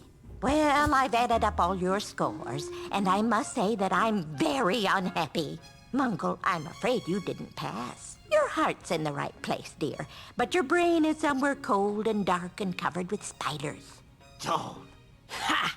Yanya, I'm flunking you, too. Why? I got every answer right. Yes, dear, but your attitude sucks. This is horribly unfair. So's life, sweetie. Get used to it. And then we have Guybrush. Guybrush, I'm proud to say that you're the best student that Ozymandias's Pirate Transmogrification Academy has ever had. Yay! Wow! It's an honor to bestow upon you this certificate of transmogrification, which will help you get a high-paying job in the tourist services industry. Now, before you all leave to continue your lives, I just have one more thing to say. Get out! So, Not much of a graduation ceremony. we have a certificate of transmogrification. I haven't been this proud of an accomplishment since... Wait a minute. I'm not proud of this. As a matter of fact, I should burn this before anyone catches me with it. I haven't been this proud of it. Wait a minute. This item is completely useless, and we're actually supposed to fail the test, so let's go back in.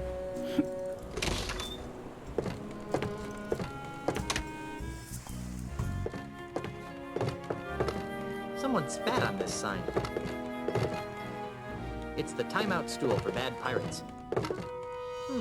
Let's see what the reading selection is like. Captain Bloodbeard gets a shave. Spurious George walks the plank. The Little Galleon That Could. Snow White and the Seven Brigands. I'm surprised they don't have Hook, Hook, Peg Leg, Patch. Actually, I've never done this before. Usually you're not allowed back in, I think. Dig through treasure chest of confiscated pirate goodies. That could be fun. Woo! Free goodies. Mr. Threepwood. We don't want to touch the nasty old pirate toys, do we? Yes, we do. Pointy. Can I have it? I'm no dunce. Not yet. What tiny desks.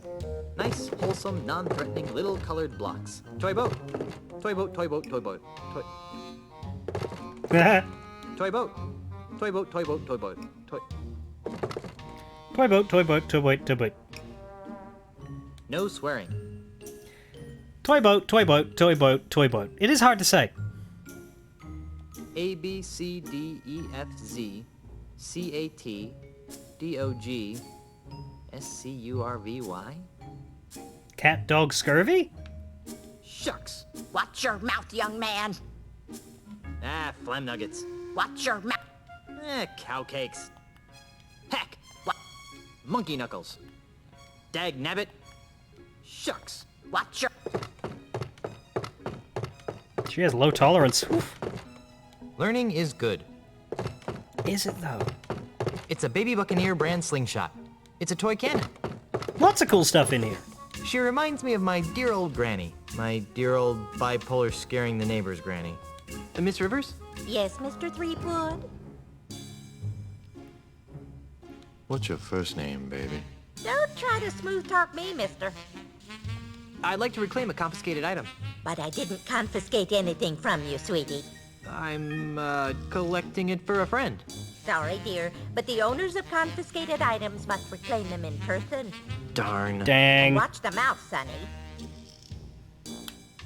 I'd like to take another whack at becoming a transmodified pirate. Well, what for, dearie? You already passed the class. I know, but I feel a relapse coming on. Aye, avast, ye swabs. See? Oh, you poor man. Take a seat and we'll get started. Minutes later, when the other two have been brought back in. Welcome back, class. I can see that all of you have been here before, so let's cut to the final exam, shall we? 3 questions, 100% of your grade. Let's begin. Yanya? Yes, ma'am. A scruffy-looking stranger offers you a grog. What's your response? I politely but firmly decline his offer. Mm-hmm. Now then, Guybrush. Yes, Miss Rivers? While reading a book of poetry in a library, what appears to be a treasure map falls out of the book. I inform the librarian it's her job. I put it in the book, put the book back on its proper place on the shelf. I hunt down and kill everyone who's ever checked out the book. I hunt down and kill everyone who's ever checked out the book. Then, after I kill their families, their friends, and their pets, I seek out the treasure. Arr! Jumpin' Jehoshaphat! Ooh, you're gonna get it.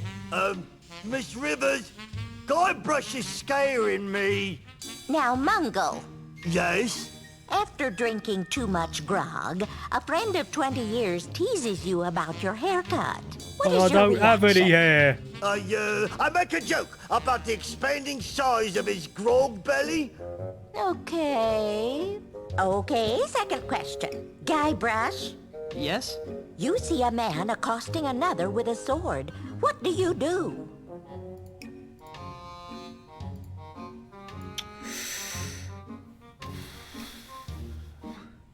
Taking advantage of their mutual distraction, I impale both men on my trusty sword and steal their gold.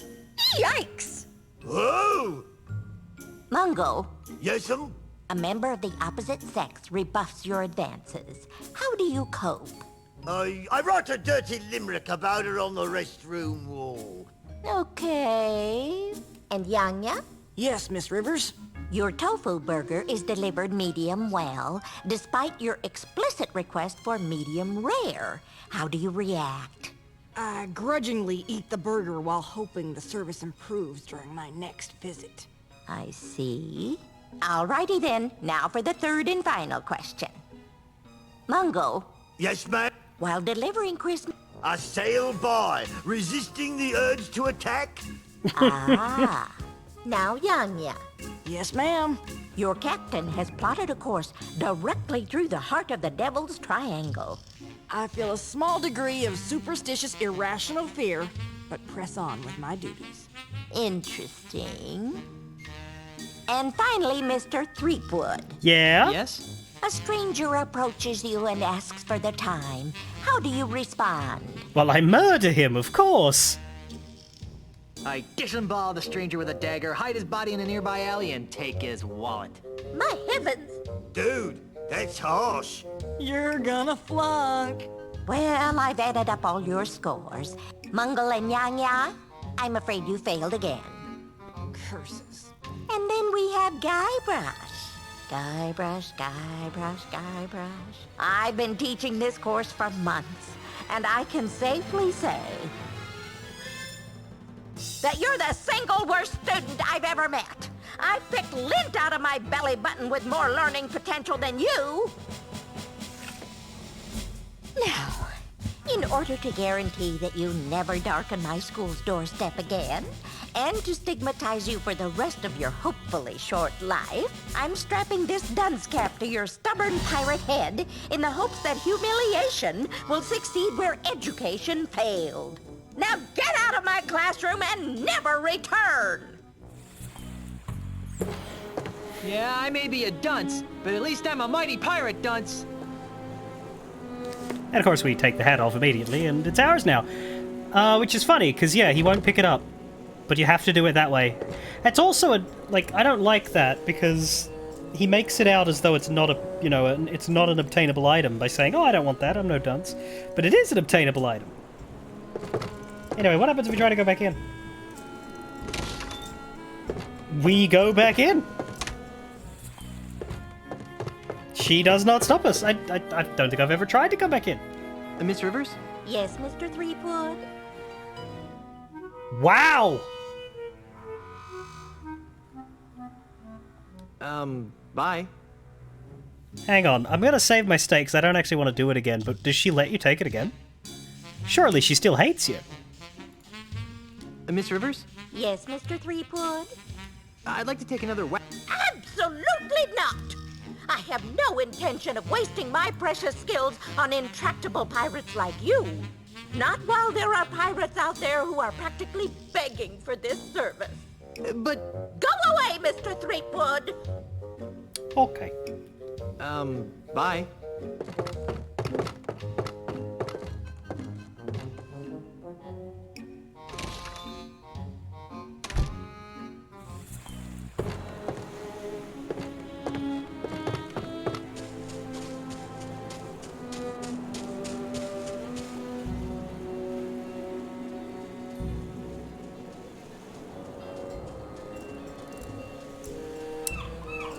Okay, so we still have to get this fella's puppets.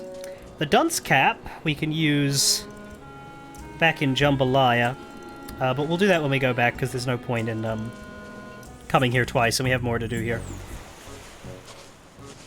I'm out of here! As he should be. This guy looks pretty big. I'm surprised he needs a fire to keep him warm. He has 2 parrots, and we can talk to his parrots, but let's talk to him first. He's twice the pirate I am. Literally. Guybrush, don't be a bastard. Who are you, you annoying little miscreant? I'm Guybrush Threepwood, mighty pirate. And you are? Jumbo Lafitte, last of the Lafitte pirates. Where'd that cannonball come from? That dreadful Admiral Kasaba person. Every time he sees 3 or more pirates talking, he thinks there's a conspiracy afoot. So he begins to lob cannonballs at us. If I weren't so comfortable here on the beach, I'd sail out there and give him a piece of my mind. I forgot. Why does Kasaba fire his cannons at you? Because he's delusional and paranoid. Every time he sees 3 or more pirates talking, he thinks we're plotting an invasion of Jambalaya Island. So he starts firing his cannon. Are you aware that you've got a pair of parrots on your shoulders? Really? I hadn't noticed. Was that sarcasm?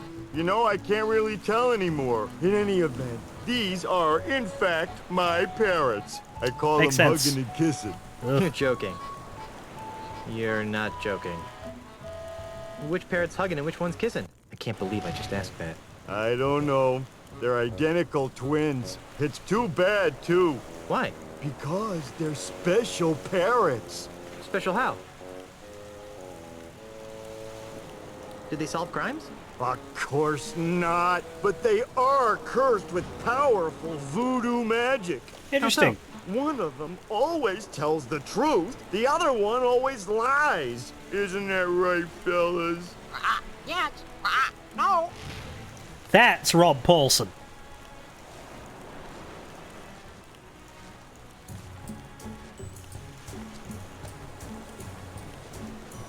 Oh, if I knew which one was which, they would be tremendously useful. As it is, they're rather annoying. Okay, I just had a flash. I just remembered how you tell those parrots apart. Do you remember what the guy said when we got the weak grog? He said it has just enough alcohol in it to stun a parrot. You're awfully large. Figured that one out all by yourself, did you? I'm looking for the pieces of the ultimate insult. What's that? It's an ancient voodoo talisman of butt-numbingly incredible power. Ooh, sounds dreadful. Jumbo Lafitte. Any relation to Tiny Lafitte? Tiny Lafitte was my father. I'd like to talk some more about your father. Okay.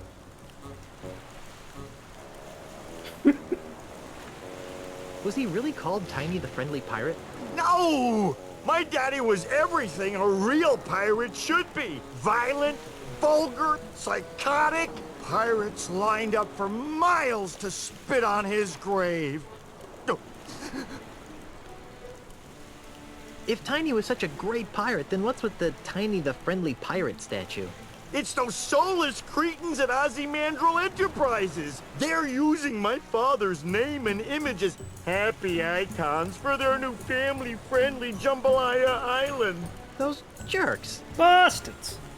Are you sure you weren't adopted? After all, you're so big and Tiny was so... tiny. You should have seen my mother. She was a large woman, I take it? She had a picture of Monkey Island tattooed on her butt. So? Actual size. Ugh. Jesus. What happened to Tiny's statue? I happened to it. Come again?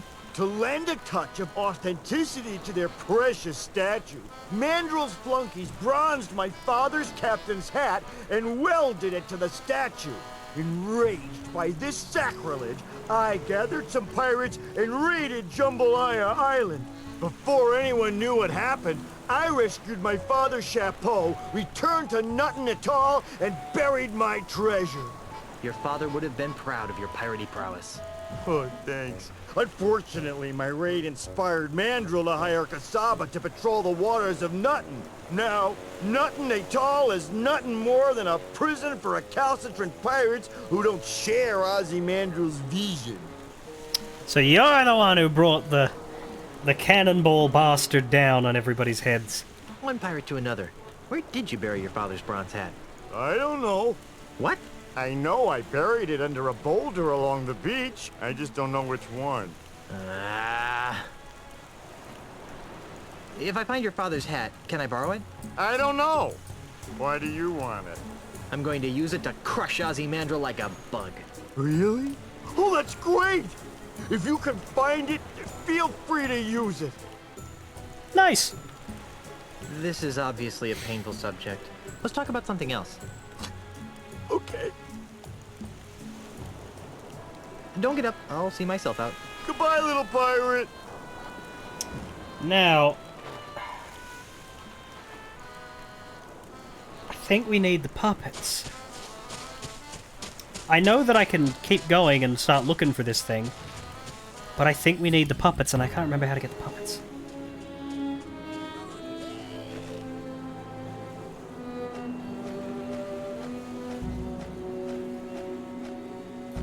I like how the certificate of diving and the certificate of transmogrification are the same model with a slight text change.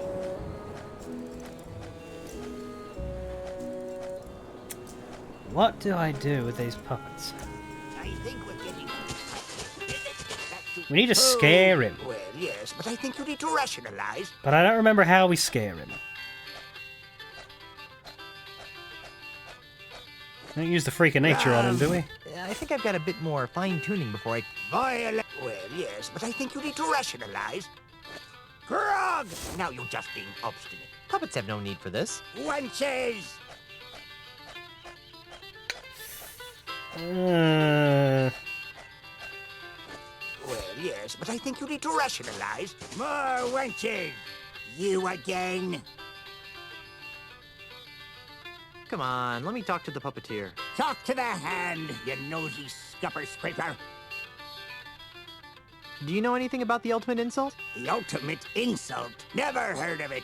But... I said I never heard of it. If you're... You again. I don't think it's in the dialogue. Do you know anything? I guess... Can I talk... Halberd? Please, I'm harmed. Can I talk... Puppet? The stunt... Can I... Puppet? There are... So, the Guybrush puppet is the only one willing to acknowledge everybody else. There's definitely a way. I just don't recall the way.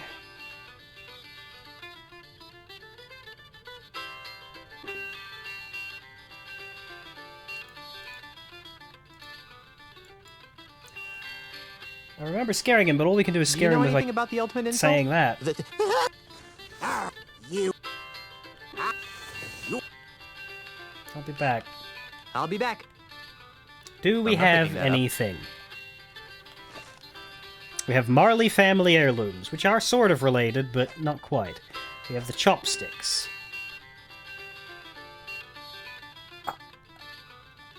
It could be this. It could be this because it's got a picture of the ultimate insult. Can I use that on the puppet? Or do I have to get the puppeteer out? I'm sure he'd enjoy looking at this if he wasn't a puppet. Okay, Guybrush. Now you're just being obstinate. What's important here? Alright, we need to get the puppeteer. Can I... Halberd? Please, I think I'll leave you alone. Thank you, kind sir. Because yeah, now he stays up. I was neurotic.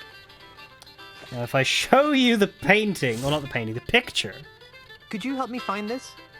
What's that? It's a picture of the ultimate insult. The ultimate insult? There we go.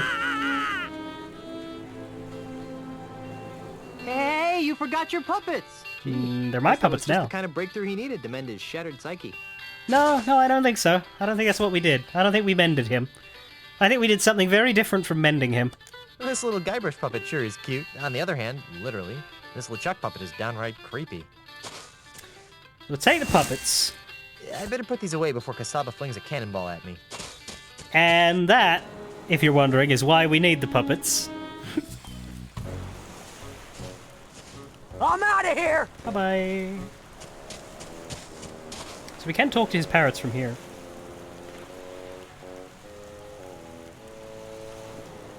Pretty Polly. Pretty Polly. 2 plus 2? 3. That must have been the lying parrot.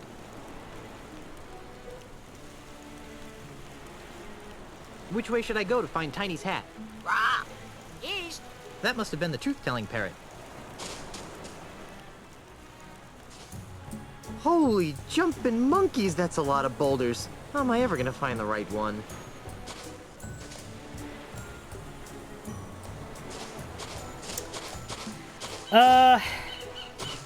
We need to bring the parrots here, but I don't remember how we do that.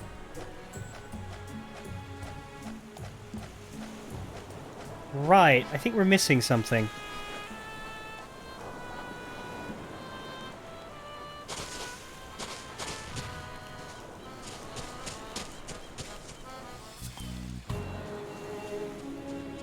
Is it maybe there is something we can pick up from the school?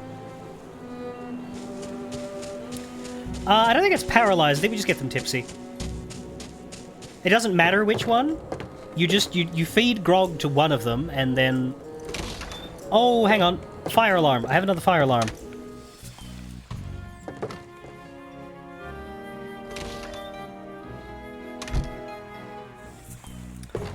You get one of them tipsy, but I think we have to bring them to the place. But anyway, let me just do this.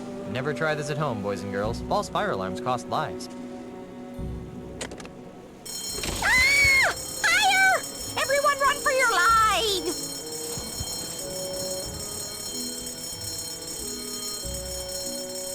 She's sticking awfully close to the perimeter of the building for someone who's running for her life.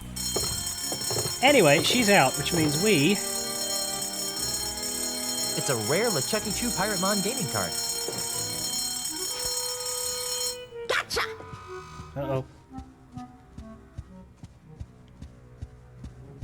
She gonna take it? Thought you could pull a fast one on me, huh? Get out! Now I remember why I dropped out of school. Did we get the thing? It's a rare LeChucky Chew Pirate Mon gaming card. Okay,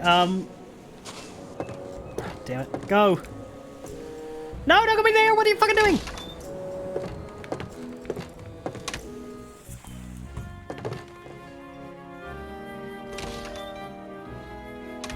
I hate this deck. This deck is really, really annoying. I have to go around it. There we go. I think the thing we need is the the whistle. Fire! Everyone run for your lives! I think the thing we need is the whistle.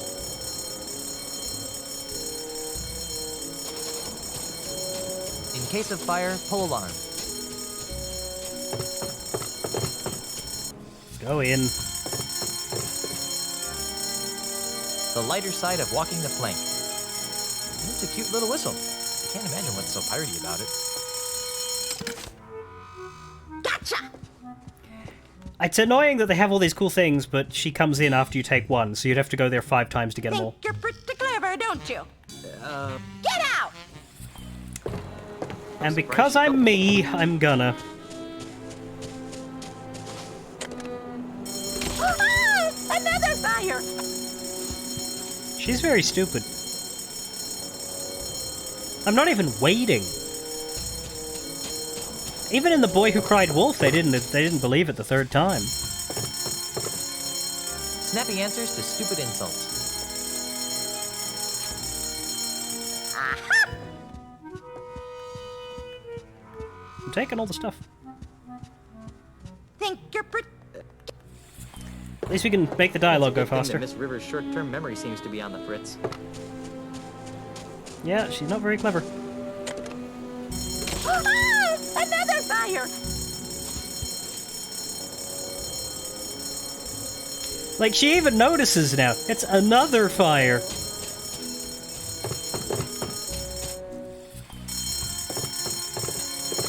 It's a classic 1582 Mercedes-Benz racing schooner. Gotcha! It'd be much better if she just took a set amount of time to come back in. I wonder how many times I can get away with this. Presumably once more, but we'll try twice more just for fun.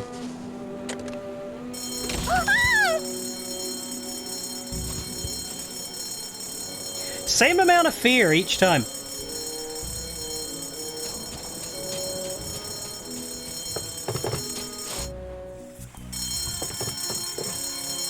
And we'll take Mungle's used wad of pirate spit and tobacco. Ugh, Mungle's chewing tobacco. No thanks. I've got enough bad habits as it is. Oh, he won't take that. Okay, well now we'll leave. Aha! Yikes! That catches you out here. There's going to be some sore fannies when I catch the person responsible for this swashbuckling delinquency. Are you sure? Because you caught me like 4 times.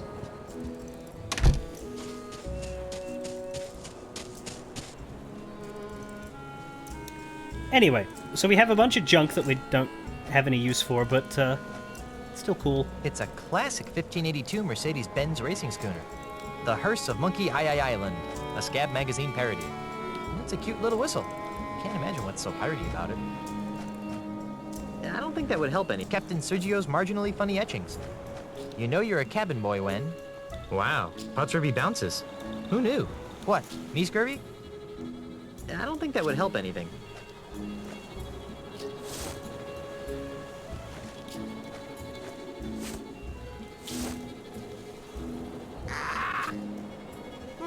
Kinda sounds like a parrot. I guess there aren't any parrots within range. No, but we can use that. I'm out of here!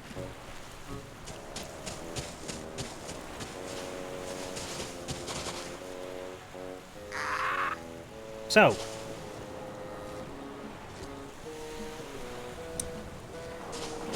The parrot on the left is the one that's going to get the grog.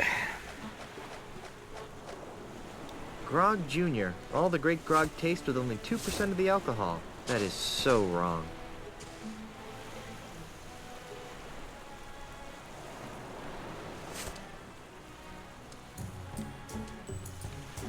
What's my name? Guybrush Threepwood. That must have been the truth-telling parrot. There we go. So we need to question the groggy parrot.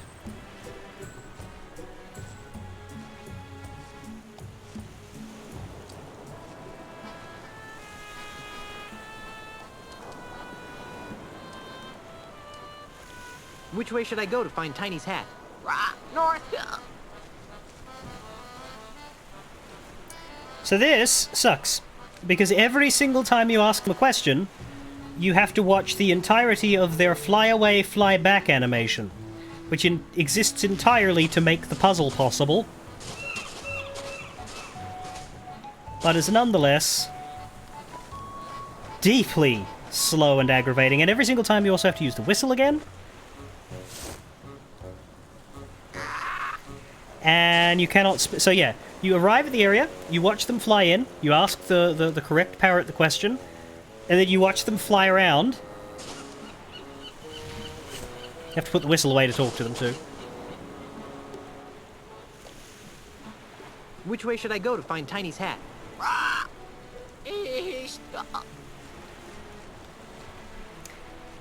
So yeah, this is really poorly implemented. It's frustratingly slow. And it could be a fun, clever puzzle, except for just how mechanically boring it is and how unnecessarily long it takes. So, whistle. I think the whistle is the biggest problem, but the length of their flying animation is the other problem. Like, if you remove the whistle from the equation, I think this puzzle would be better, even if engine limitations meant you couldn't do much about the animations. Which way should I go to find Tiny's hat? Nowhere. I know that parrot always tells the truth, so Tiny Lafitte's hat must be buried under this rock. But we don't have a shovel.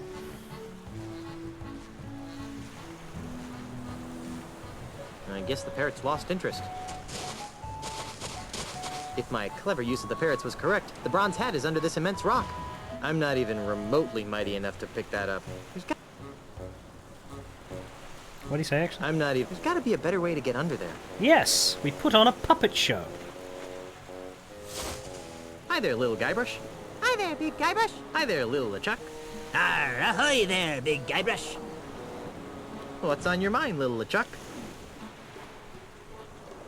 I think you should be keel-hauled until the flesh is ripped from your body. Gosh, that's not very nice. What do you think of that, little Guybrush? I think Little Chuck should worry less about his enemies and more about his personal hygiene. Oh, yeah? Yeah! Now, boys. Amoral lout. Defeat doily sniffer. Unemployed layabout. Guys. Pirate poser.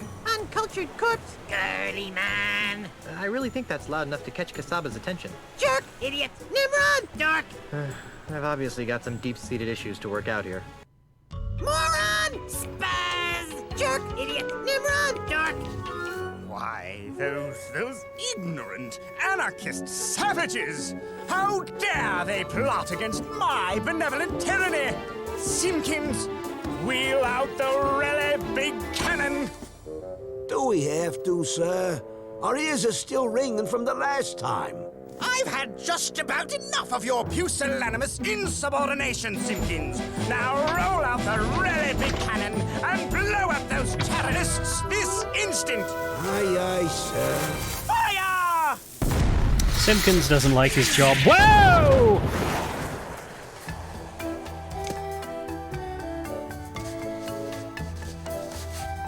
Thanks, Cass! Wow, here it is. The bronze hat of Tiny Lafitte. It's a good thing the hat survived.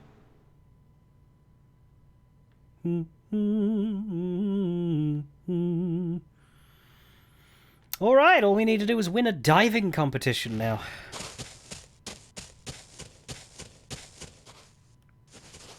Also, learn how to run around a little less wankily. I'm back. Imagine my delight. Don't get up. I'll see myself out. Goodbye, little pirate. Sounds a lot happier to say the back of me than he does to say the front.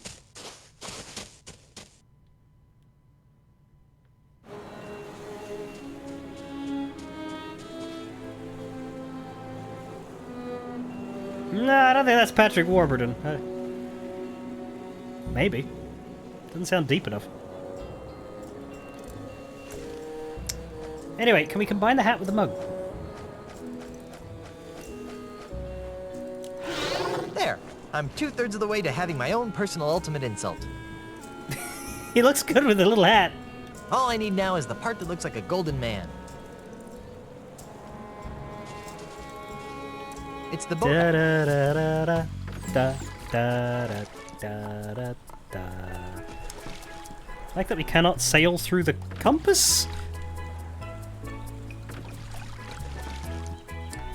We can just go to the beach instead of docking.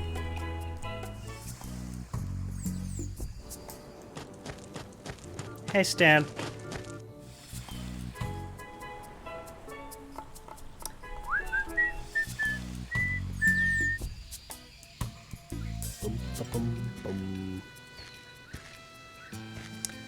What's the time? Alright. We'll dive. But we're gonna do everything now rather than fuck around with partially doing it. The two things that we still need to do, we need to wear the dunce cap so that we, so that our splashes work. So that they're minimized. It just doesn't match my shoes. Oh, we put it on before we dive. And we need to fuck with his oil. That will ruin his dive and thus allow us to beat him. But we still have to do well. Hey, look! Over there!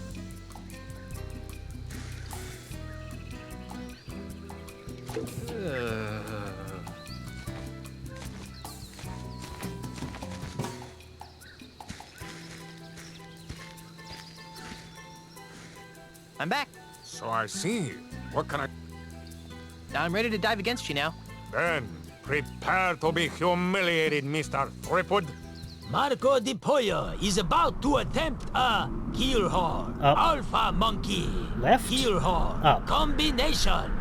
Let's give him complete silence for this time. At least I hope Alpha Monkey is left.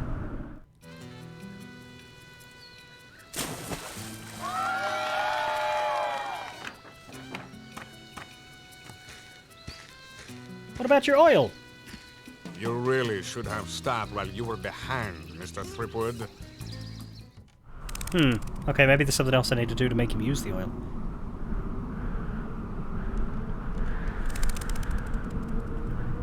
Well, I'll put the cap on and do the dive properly. Up, left, up. Maybe it's a tiebreaker and then he goes and he loses.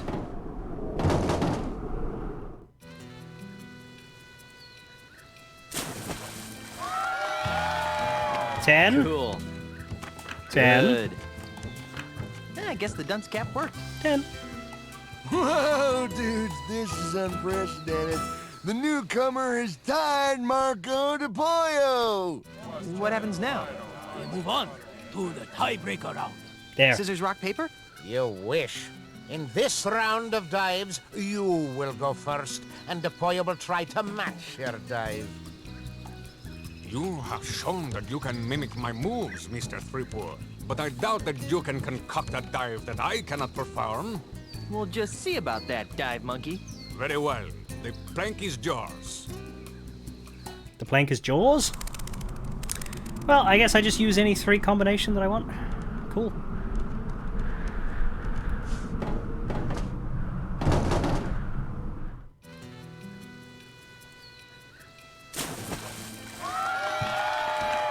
Cool.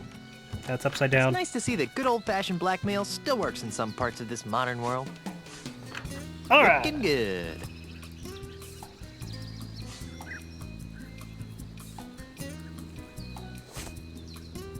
I'd like to point out that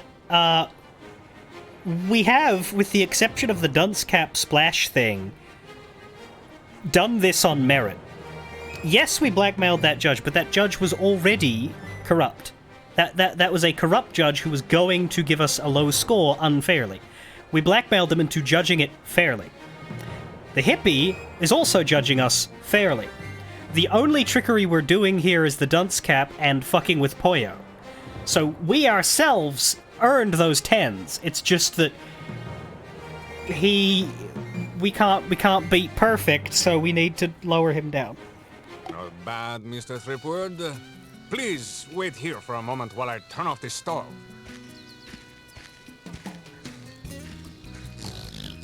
What Marco doesn't know is that we've replaced his regular baby seal oil with Star Buccaneer Schmear Whiz. Let's watch.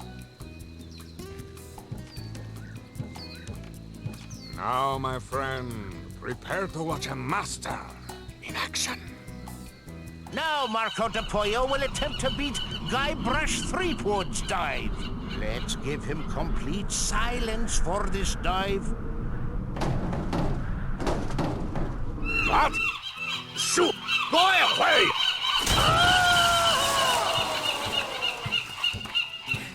Still gave him a 10. Ladies and gentlemen, The new all-world plank diving champion is, Guybrush Threepwood. I protest! That was not a fair dive! I want a rematch right now! I am Marco de Pollo, the greatest plank diver in the world! Marco. Polo! Who said that? Marco. Polo! Hey, can we maybe not traumatize the man? We've already won. Stop it! I will not be mocked! Marco! Stop it! Stop it! Stop it! Polo!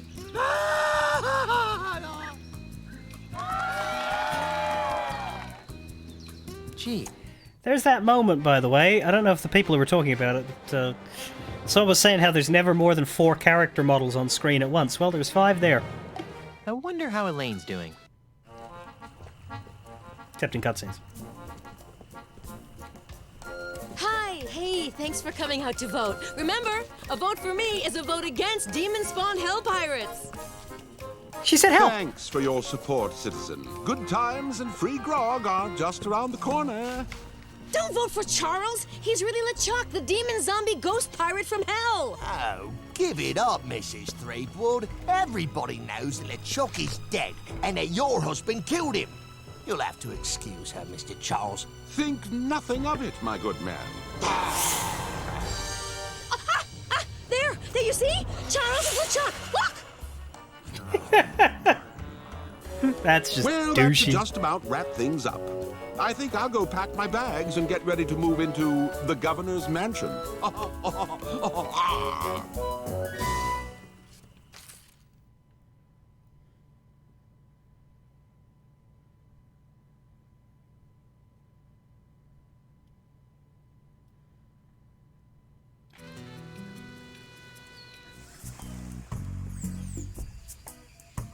Mr. Cheese. Aye, Captain. Raise the anchor, hoist the sails, and ready the warp drive. Aye, Captain. Otis. What? Go find Carla and sober her up. Oh, yeah, that'll be easy. Now that the pieces of the ultimate insult are mine, it's back to Melee Island. Woo! I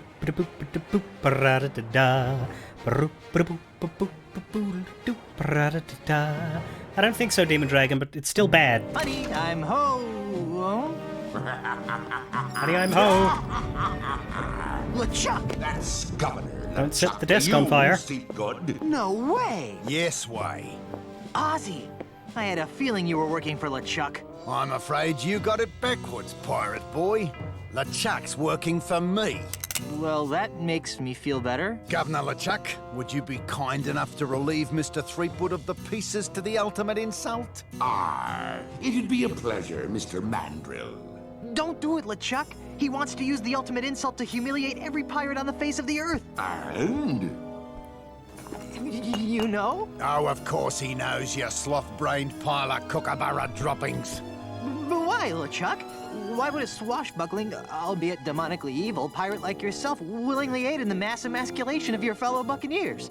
Well, that's a long story, Sheepgood. Oh, no. But it basically boils down to two reasons. First of all, this mandrill scalawag pulled me out from under that mountain of ice that you left me under. And LeChuck always repays his debts. Fine, you owe the guy, but why go along with this plan to irreversibly insult all the pirates? Because, you seafaring scumweasel, when we succeed in breaking the fighting spirit of all the pirates, LeChuck will finally have the one thing he's always wanted in life. Or death, as the case may be. You don't mean... Yes, Elaine Marley's hand in marriage. Excuse me. See the ring on this finger? You're a little late, bucko. How about this one? Well, I think I can fix that. LeChuck, no! We may need him as a hostage. Yeah, a hostage. Besides, even if you kill me, Elaine'll still never marry you. She hates your stinking undead guts. Ah, but that's the beauty of the ultimate insult, Threepwood. Once your wife has been exposed to its hideous, demoralizing power, her fiery pirate spirit will be shattered like so many emu eggs, leaving her compliant, submissive, and obedient. In other words, the perfect wife. Speaking of perfect wives, where is Elaine? We were hoping you could answer that question, Mr. Threepwood.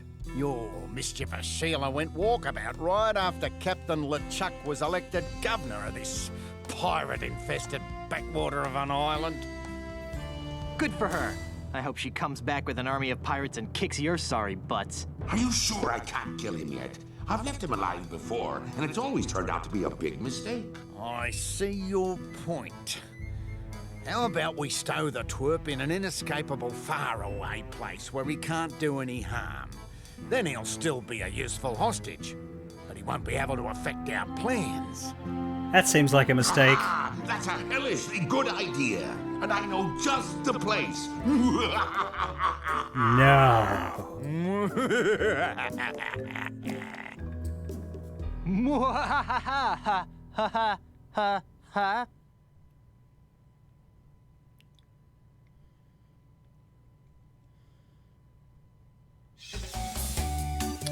Act 3, Escape from Monkey Island.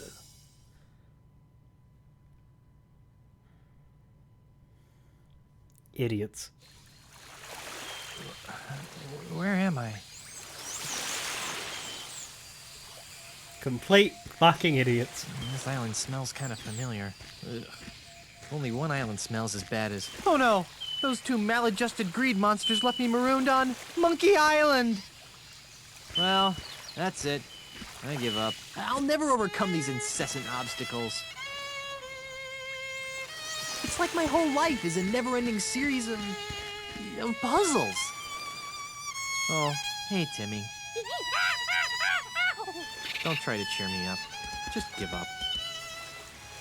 I know I am.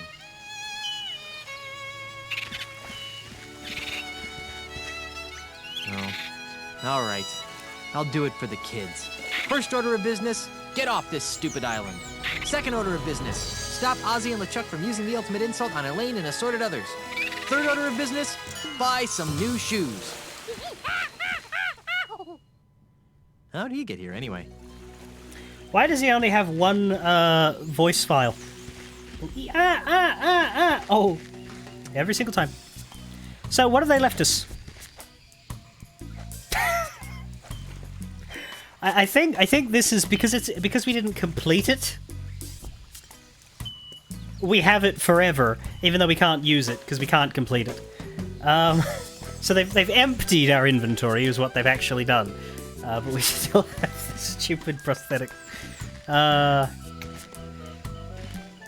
it is exactly stop time.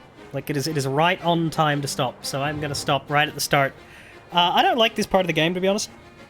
Monkey Island of this game has the same problem as the Monkey Island of the original, in that it's a mostly abandoned place with a vastly reduced NPC count and a lot of barren areas. I don't like it.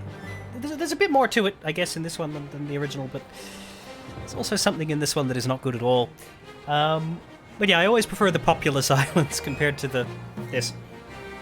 But it is the last major section of the game. We're going to play through as much of it as we can on Wednesday, because that'll be our next time. Until then, we'll be playing some Final Fantasy XIV tomorrow. Hopefully finishing the Summoner storyline, and then maybe starting Hildebrand, I think. I have to piece together what I'm actually doing. But I think Hildebrand is the thing to do after I get those stories done. But we have other things. We have to... Yeah, no, we have Beast Tribe rank ups to do and custom deliveries to finish. But once we run out of other things on the list, then we'll do things from the new patch, like the new Hildebrand quest.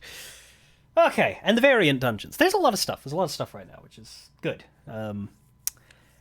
So yeah, 14 tomorrow, then Monday, Tuesday, nothing, and then Escape from Monkey Island. We'll try and finish on Wednesday.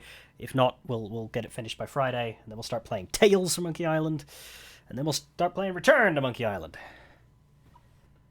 We're getting there. Fare thee well.